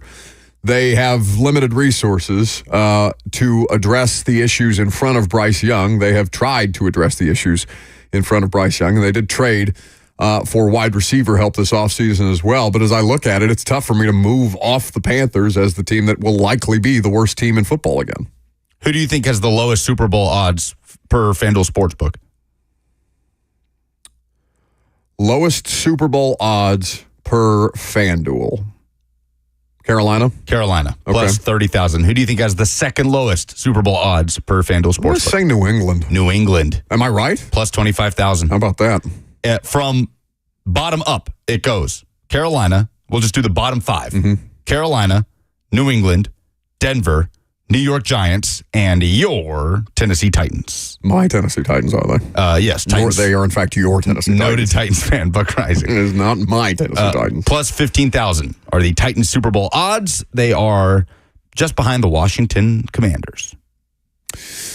Well, they're the longest odds, just keeping it to the Titans, they're the longest odds in their own division. Whether you think that's fair or not, I think it's fair. Do I think that they have as long a shot? So their odds are worse than the Commanders.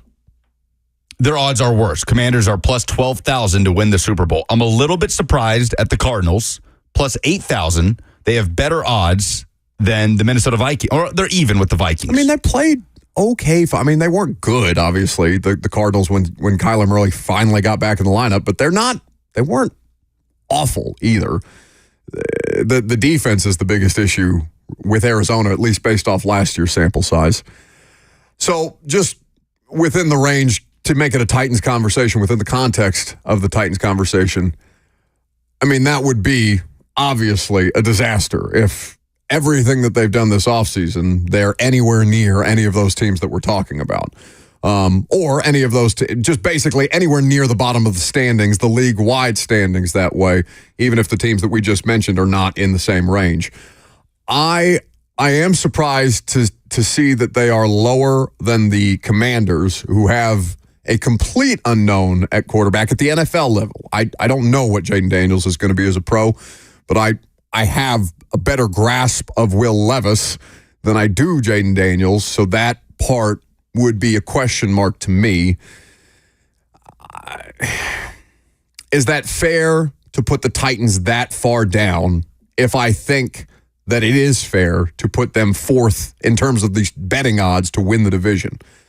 Probably not, because I bet if you looked at all of the if you looked at all of the teams that you just mentioned there, they're probably also have the longest odds in each of their respective divisions as well. Whether it's the Giants, the Cardinals, the Carolina Panthers, or who else did you mention? The Denver Broncos are for, well, I don't know, the Vegas Raiders. Well, the Cardinals are not in the bottom five. The bottom five from bottom up goes Carolina, New England, Denver, Giants, Titans. Yeah, so all five teams at the bottom of their respective divisions. So that makes the most sense. We're in agreement. The Carolina Panthers, at this point in the offseason, can be talked about as the worst team in the NFL at this moment. Who do we think has the potential to surprise us? So if Carolina, I'm not saying that Carolina has to have a Tampa Bay type of turnaround, though those things are possible in the NFL. Who are we not talking enough about as potentially a bottom feeder here? I have a hard time with any of the teams. I'll tell you one, though, that I'm really, really down on just generally, and it's not just because of their offseason, but because of their existing talent that is still there. I don't think the Dallas Cowboys are going to be worth a damn this year. And that's the first time I've felt like that in a while. They still do have CeeDee Lamb. They still do have Micah Parsons. They still do have Dak Prescott. But I assume you haven't seen the reports about Mike McCarthy's growing unhappiness with Jerry Jones's meddling. Like, that's already started.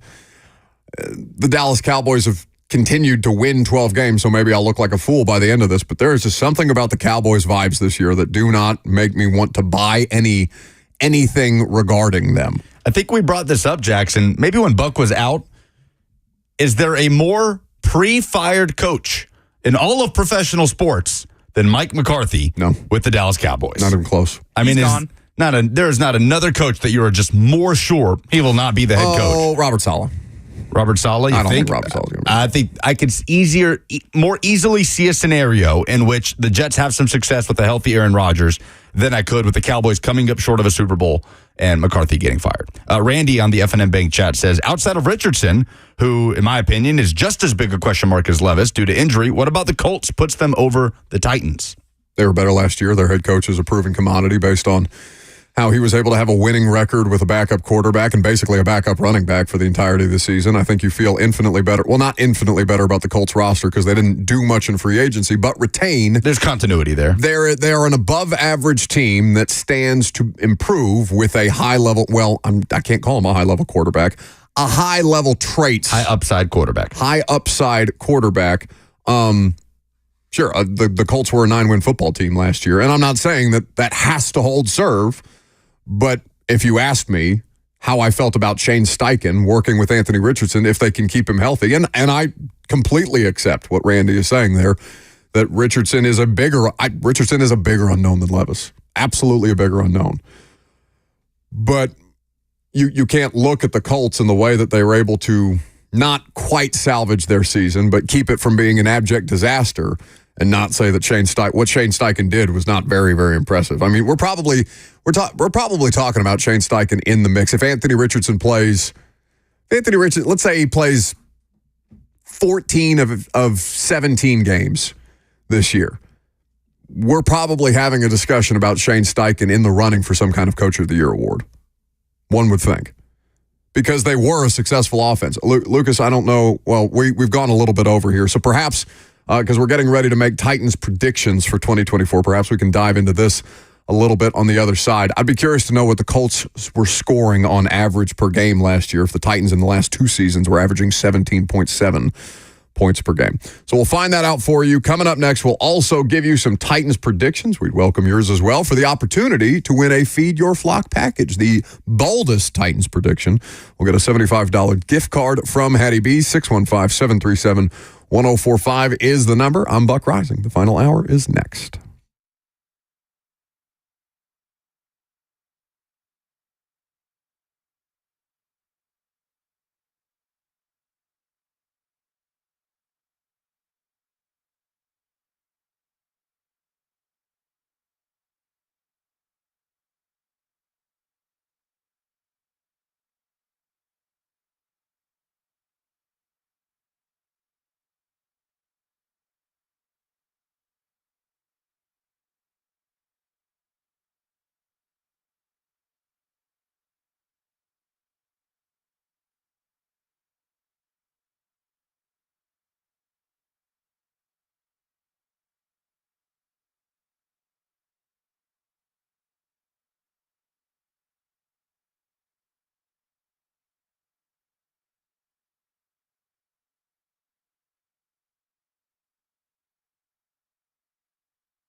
It is 12:02. Good afternoon. I'm Lucas Panzica from the 104.5 The Zone Studios. Nashville Soccer Club has its new head coach. The club announced this morning that U.S. men's national team assistant BJ Callahan will replace manager Gary Smith, who was let go in May. Callahan led the U.S. to a Nations League title as the interim coach last summer before Greg Berhalter was rehired. Prior to his time with the national team, he served as an assistant with the Philadelphia Union. Callahan will be officially introduced later in July. He will officially join the club at the start of Leagues Cup, July 22nd. Nashville Soccer Club is on the road tonight with interim manager Rumba Muntali taking on defending champions Columbus Crew. Coverage begins tonight at 5:30 right here on The Zone. In NBA news, LeBron James has agreed to return to the LA Lakers on a 2-year, $104 million contract that includes a player option for 2025 and 2026 and a no-trade clause. Also, Belmont basketball legend Grayson Murphy was named to the Lakers Summer League roster. For all your foundation repairs and waterproofing needs, visit USSTN.com. Breaking news at once on your home for the Titans and Vols. This is 104.5 The Zone.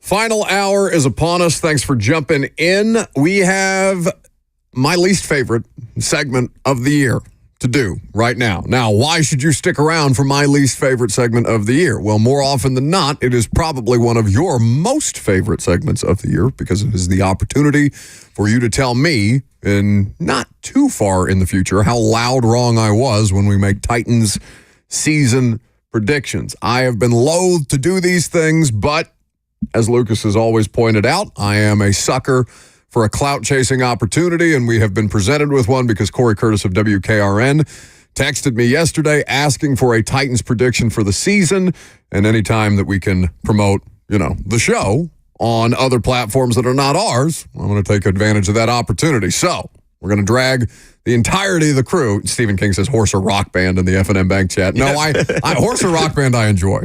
It's one of the few Burt segments that I do actually enjoy. We didn't do it this year, though. I don't think I had tickets to give away for Steeplechase this year. I think we had a pretty good crowd, so it's not like we were begging people to show up at the tailgate or offering them free opportunities to show up at the tailgate, because it sounded like, I was at the tailgate. Tailgate had really good attendance. So no horse or rock band on Wednesday, July the 3rd, although that is a time-honored tradition, which we will have to get back to next spring.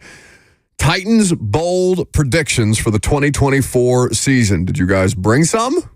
Yes, but I have a question for you first. Okay. What is your worst ever Titans prediction? Ooh. Well, I don't know that I've ever made them, really. Like the most loud wrong on anything Titans related I've ever been is the year that they signed Dion Lewis. I was advocating for a system that featured more Dion Lewis and less Derrick Henry. But in my defense, because there's precious little defending that in retrospect, Derrick Henry was not good when they signed Dion Lewis, and Derrick Henry was losing snaps to David Fluellen in 2018. So Derrick Henry was very much not Derrick Henry at the time when I said that into a microphone for people to continue to drag me with 6 years after the fact, 8 years after the fact. Which I deserve, by the way. It's a terrible thing that I said into a microphone. The idea, especially for what I came to feel about the Dion Lewis experience as that played out in real time, where I'm sitting in a press box in Carolina watching Kyle Allen quarterback the Carolina Panthers to a win over the Tennessee Titans because Arthur Smith decided to go bird brain and feature a first half game plan that was almost exclusively Dion Lewis and then got really back to Derrick Henry in the second half of that 2019 season.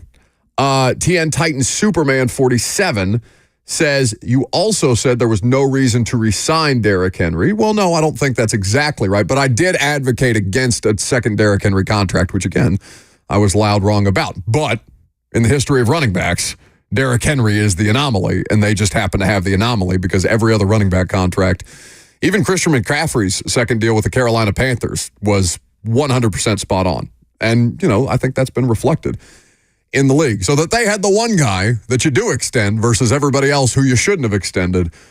Just happened to be poor timing. But those were two loud wrong ones that I'll own, and they're both Derrick Henry related.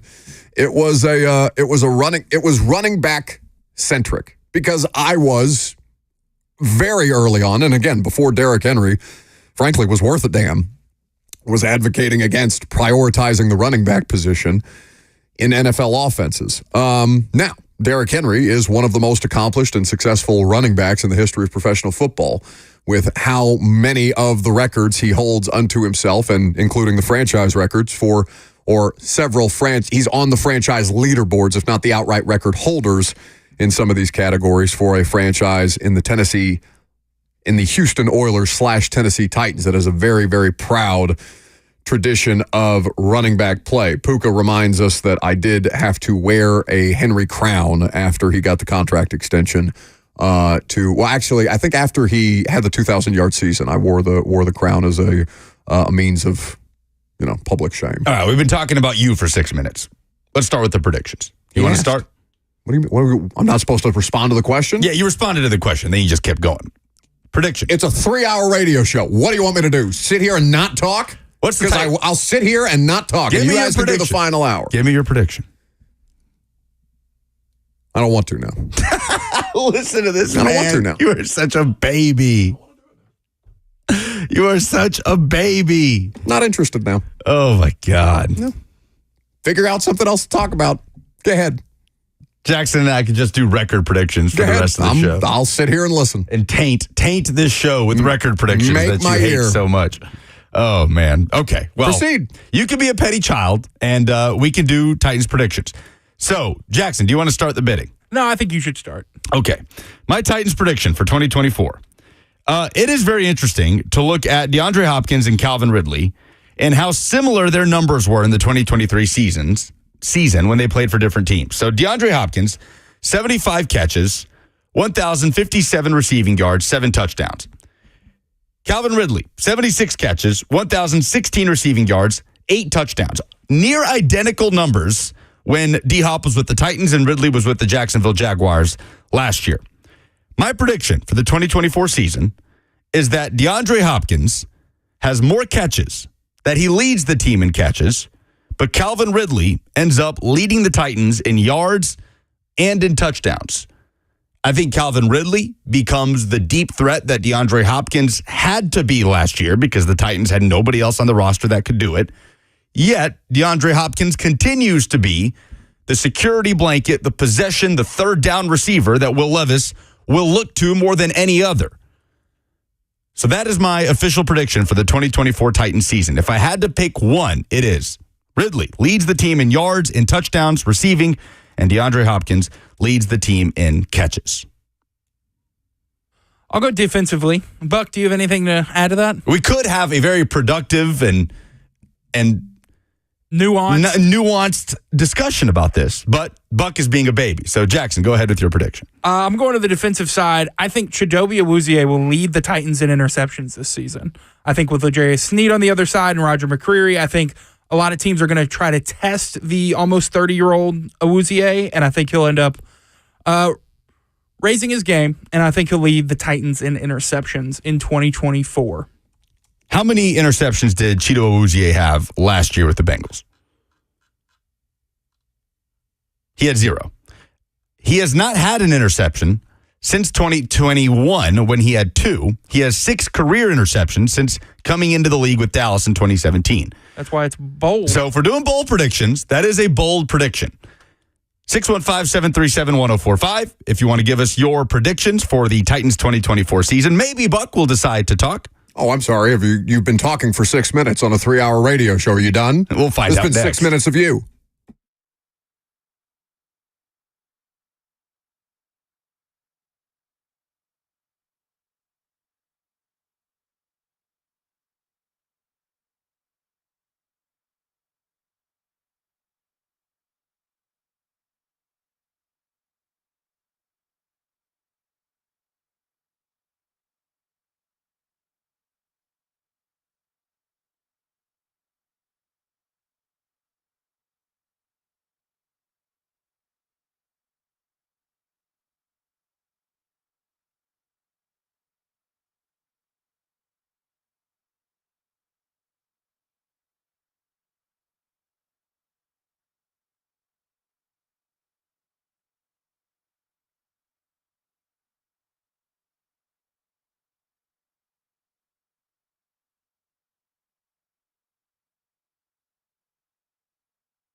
Are you going to let me talk now? Am I allowed to talk?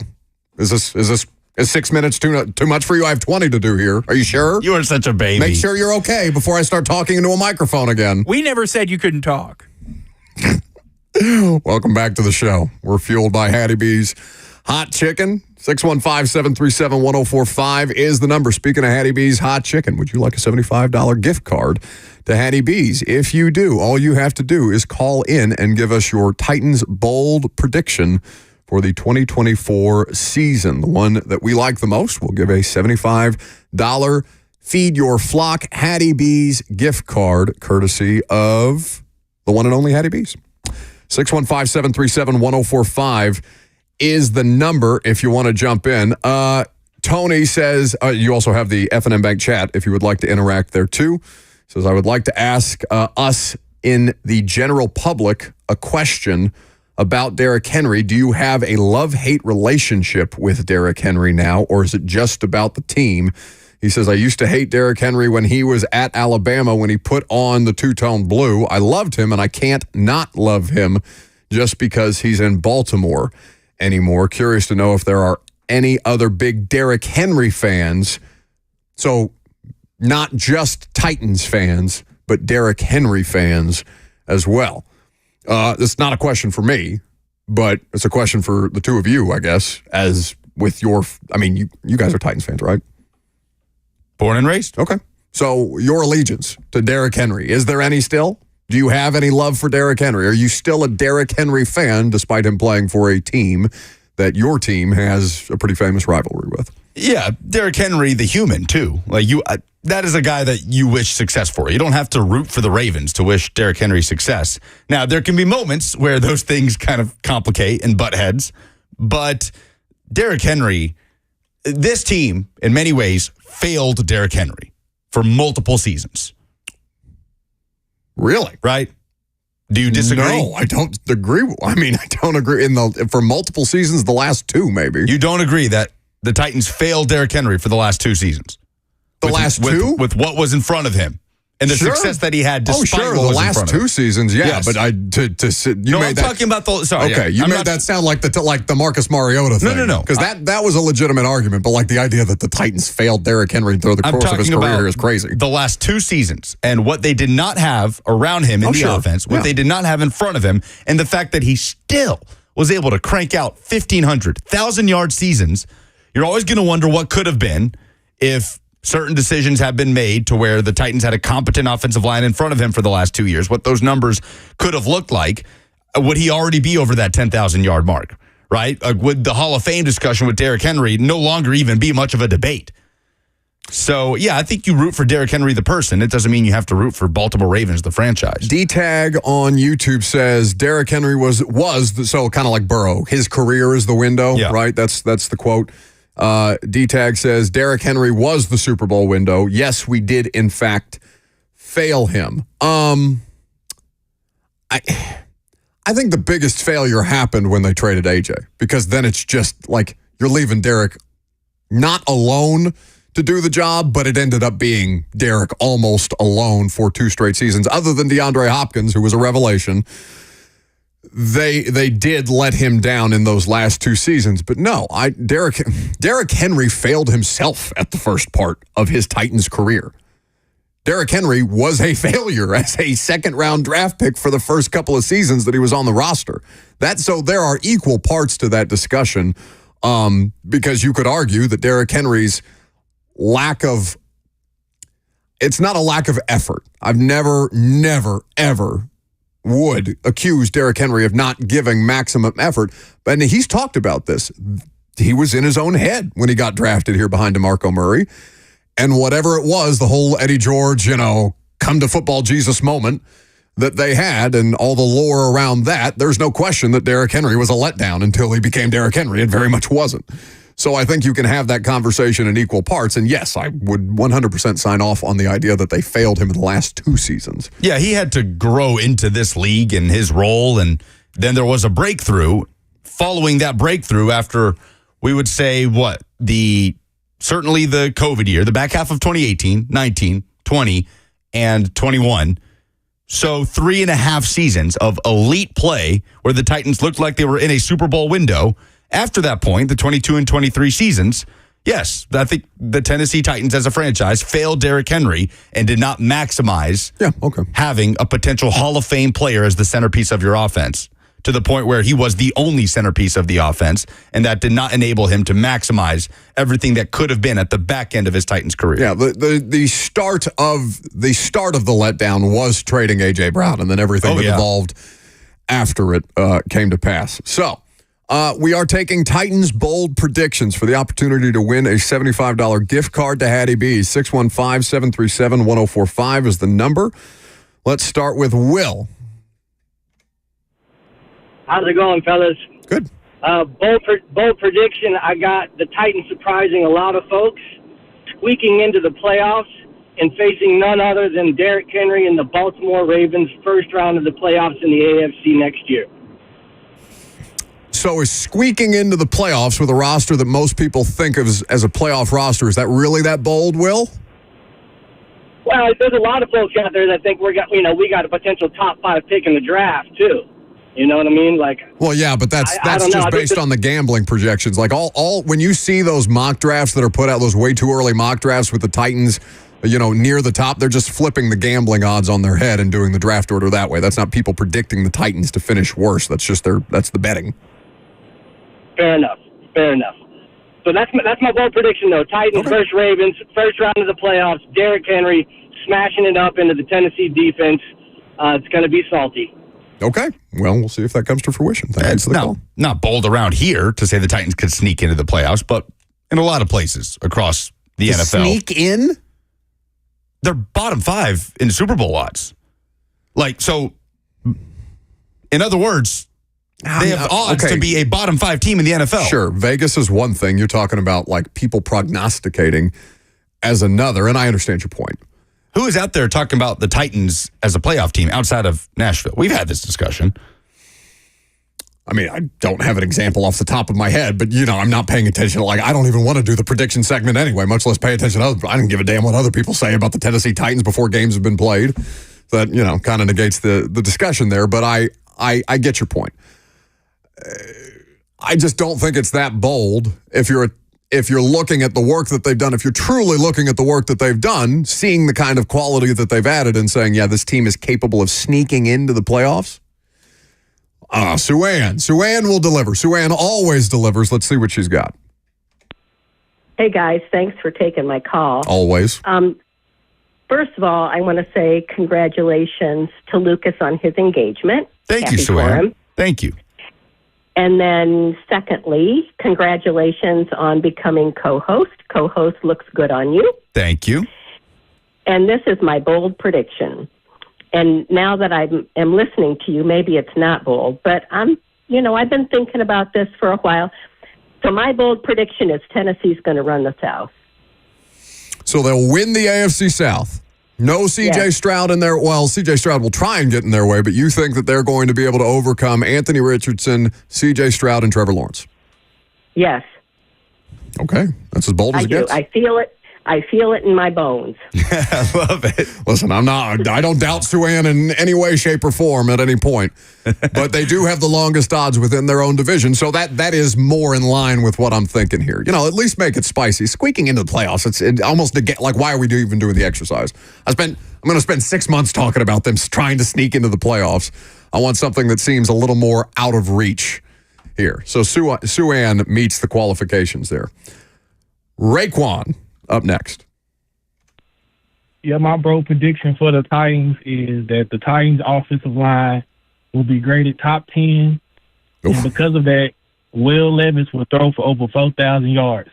And I really like Tajay Spears, so I'm going to say Tajay Spears get over 1,000 combined rushing and receiving yards. Okay, pick one, right? Yeah, you got 3 there. Pick one. No, give us a third. Give us a fourth. Keep going. I'm going to go with the offensive line one. Well, the offensive line one is the most out there for sure because, oh my God, if the Tennessee Titans have a top 10 offensive line group in any metric, I'll wear the helmet of shame, Jackson. I'll put it on. That's so unthinkable to me, the idea. I mean, I'm even having a hard time with the idea of them being good this year because of all the different changes that have been made. Not saying that they can't be passable or average, but it's really, really tough to undergo that much change and take that kind of a leap.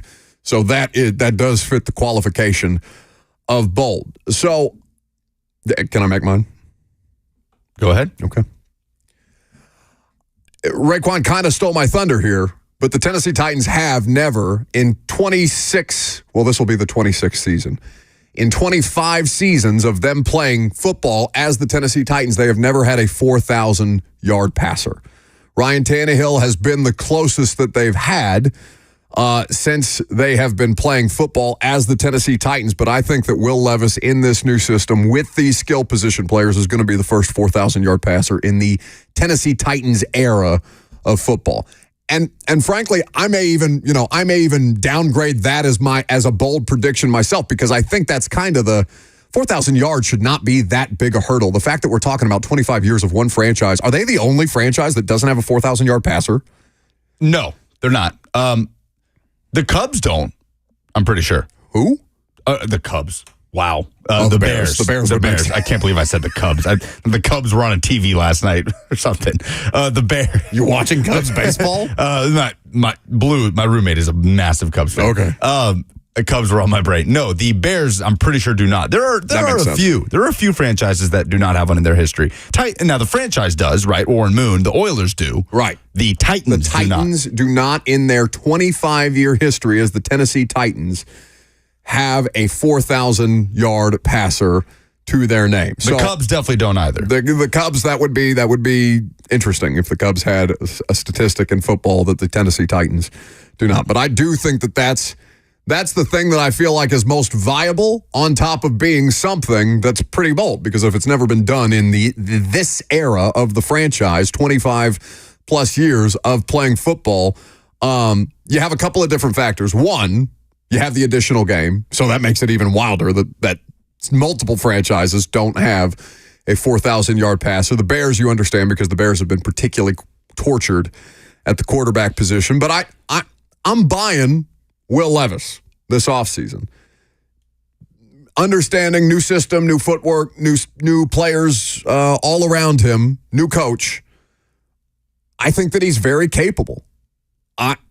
I really feel good about the trajectory of Will Levis, provided that the offensive line in front of him can be average. I'm just asking for average in front of the quarterback. Raekwon's prediction of top 10 would be excellent if you're a Titans fan. That would be a complete when is the last time they've had a top 10 offensive line group? It's probably been, because they were really, really good as a pass protection unit in the 2020 season through the first couple of weeks. Until Lawan tore his ACL, and then everything went to hell in a handbasket, and you're still feeling the repercussions of that. But they haven't been anywhere close to that in the 4 years since then. For Levis to have a 4,000-yard passing season, would both Hopkins and Ridley have to have 1,000-yard receiving seasons? I don't think so. Now, would it help? Of course. But I think it's more about him being available than it is about them. Because somebody's going to catch the passes, right? Somebody's going to be out there. Now, you would rather have it be Ridley and Hopkins than NWI and, I don't know, Kyle Phillips or something like that. If Kyle Phillips even makes the roster, I would imagine that'd be a bit of a stretch. Let's say they're both healthy for 14 or more games. The two of them? Yes, Hopkins and Ridley. Then he's going to have 4,000 yards. And they both likely end up with 1,000-yard seasons. Yes. Yeah, so does it have to happen? I don't necessarily think so, because there's a lot of mouths to feed, right? Tyler Boyd, you have Chig, Wiley. We haven't really talked about the tight end situation, because I think a lot of people are just treating Chig as the, undisputed starter at the tight end spot. And I do think it's a little closer than people want to make it out to be, or maybe people are projecting it to be. We'll find out.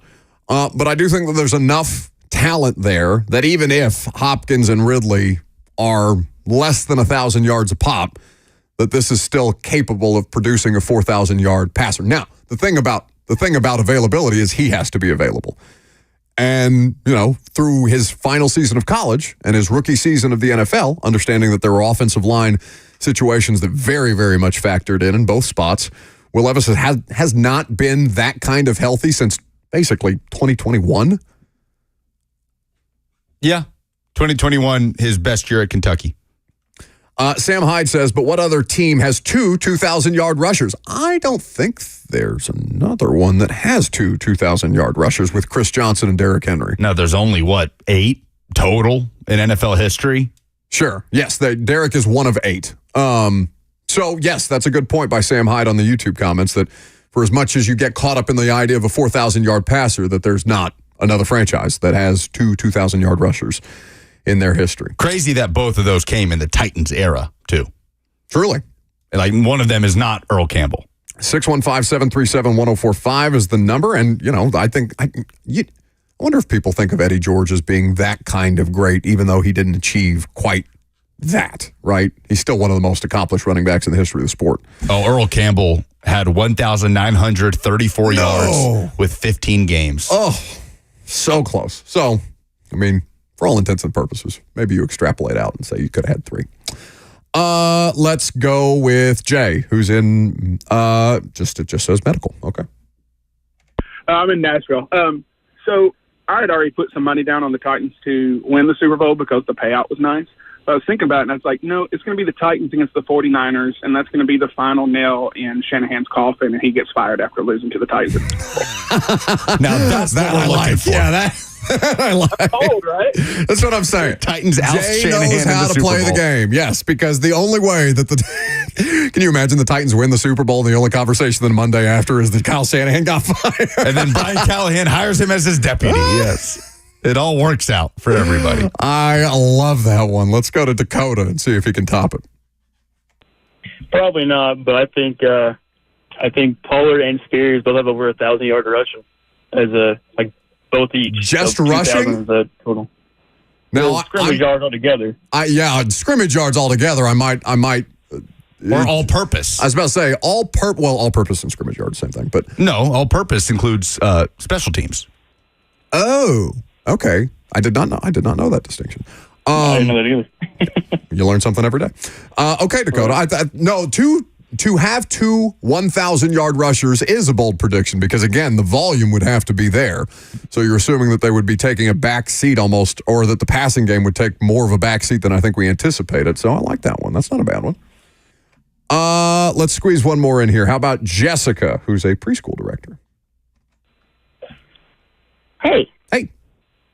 I believe that Traylon Burks is going to be a Debo Samuel in the Callahan offense and have over 1,000 yards from scrimmage and 10 touchdowns. Well, that is the boldest prediction I think we've. Other than the Shanahan one, that's a pretty good 1A, 1B. The Shanahan one is crazy. the Shanahan one is the most off the wall because I can absolutely envision a day where the coverage after the Titans win a Super Bowl is less about the Titans and more about Kyle Shanahan getting canned. That's funny. All right, so Jay gets the feed your flock. Yeah, I think so. I don't know. Jay made us laugh. I don't know that we're doing any better than that. So congratulations to Jay. He gets a $75 gift card to Hattie B's. Always the best hot chicken in Middle Tennessee and now around the country in any of their locations. If you're flying out of BNA Airport, you can get some Hattie B's. If you're flying into Las Vegas, you can get some Hattie B's. If you're in Dallas or Austin, Hattie B's also has locations there too outside of just the Middle Tennessee area. Last call for phone calls. If you got them, 615-737-1045 is the number. The polls are next.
Jackson's been on a mission to make me smile all show long, and he finally got me before the final segment.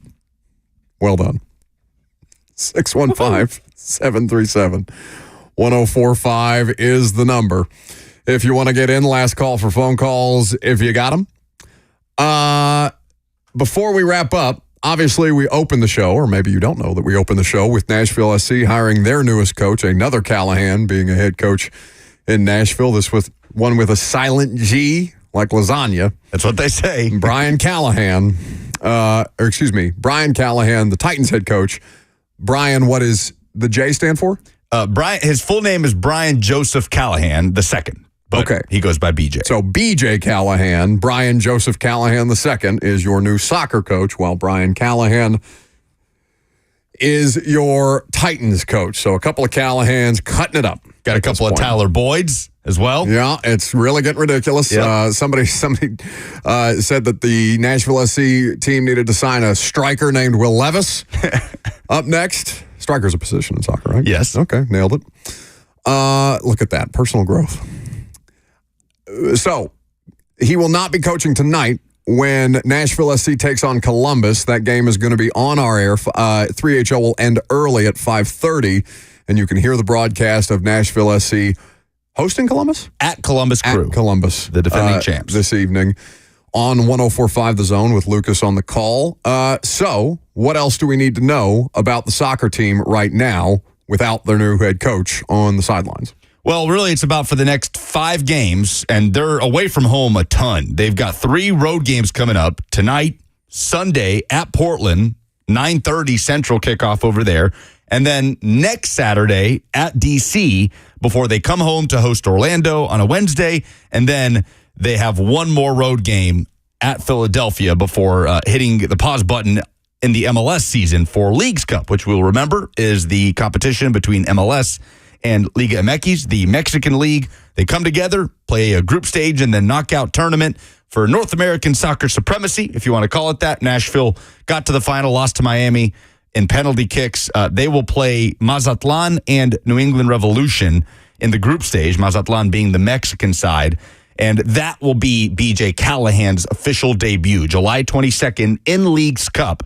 So it'll be interesting to see what happens in that competition, but between now and then, 5 games can make a big difference in the MLS campaign, looking to stay above the playoff line. And tonight, they play a red-hot Columbus team that has just been on fire. They've got 5 All-Stars. They are hosting the All-Star game. Their coach is the All-Star coach because they are the defending champs. Hani Mukhtar was named an All-Star earlier this week for the 3rd time in a row in his Nashville career. So, 5:30 tonight. We will hit the airwaves after 3HL. And BJ Callahan's got some time here to get his bearings, to get to know this team, some guys that he has familiarity with from his work with the national team, the likes of Walker Zimmerman, Tyler Boyd, and Dan Lovitz, as well as Shaq Moore.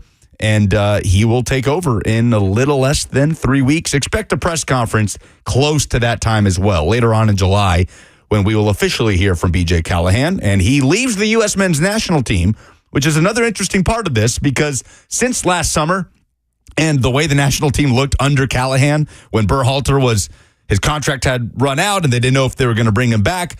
There is this conspiracy theory amongst U.S. men's national team fans that BJ Callahan is the real reason for any success that the national team has had in the Berhalter era. So that's another interesting component to this. And we'll see what the U.S. does with Berhalter moving forward.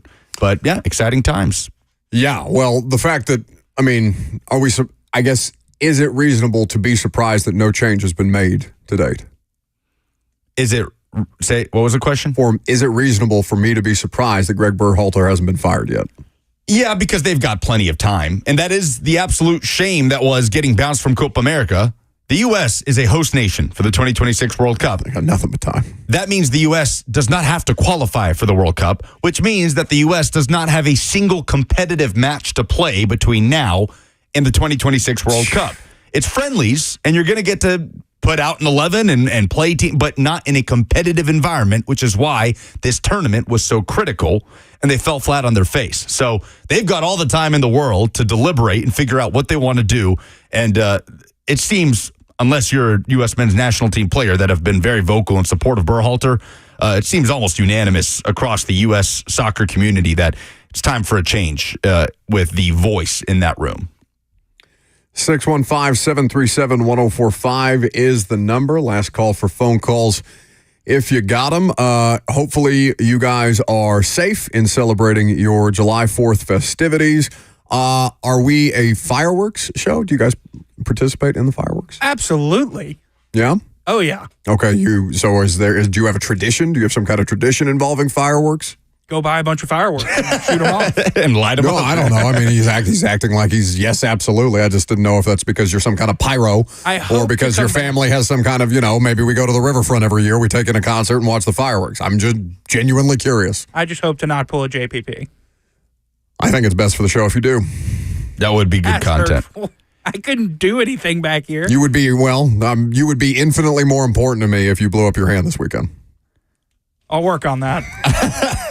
I'm not a pyromaniac like a lot. Like I don't need the fireworks in my life. They're fun, I acknowledge, but I'm not like going out of my way to spend $300 at a fireworks stand. Well, that's my thing. Like, fireworks are fine to like take in, but I can't tell you the last time that I actually went and bought fireworks. Like it's been a really, really long time since I've went to one of those like warehouses that's only open for 2 months a year around fireworks season to load up on a bunch of black cats and what are they called? Roman candles. I had a couple of experiences when you're growing up, I'm sure, playing trying to act like you're Harry Potter or something like that out there shooting fireballs at one another in the street. Sure, nobody suffered any kind of damage due to a situation like that. Lucas, should I bring poppers into the studio and throw them at Buck's feet at random times during the show on Monday? Should you bring what? Poppers? Have you never heard of poppers? Like firecrackers.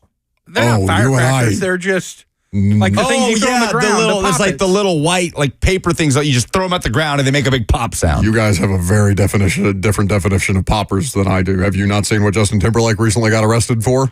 It's going to ruin the tour. Polls.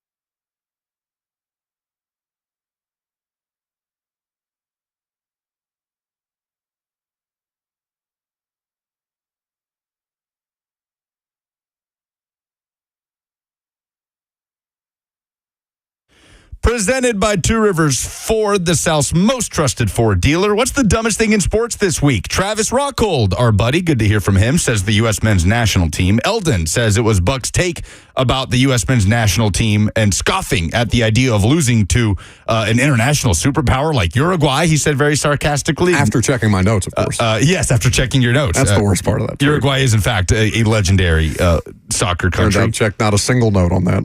Most people in here, honestly, are saying the U.S. men's national team. Levis QB1 on Twitter says Vols fans thinking local professional sports teams should pass up on better players for Vols players. Yep, that's dumb. Give one Titans prediction for 2024. Andrew says top 10 defense. Ken says Titans win one playoff game and they knock out the Jets. Oh, my God. They haven't won a playoff game since 19.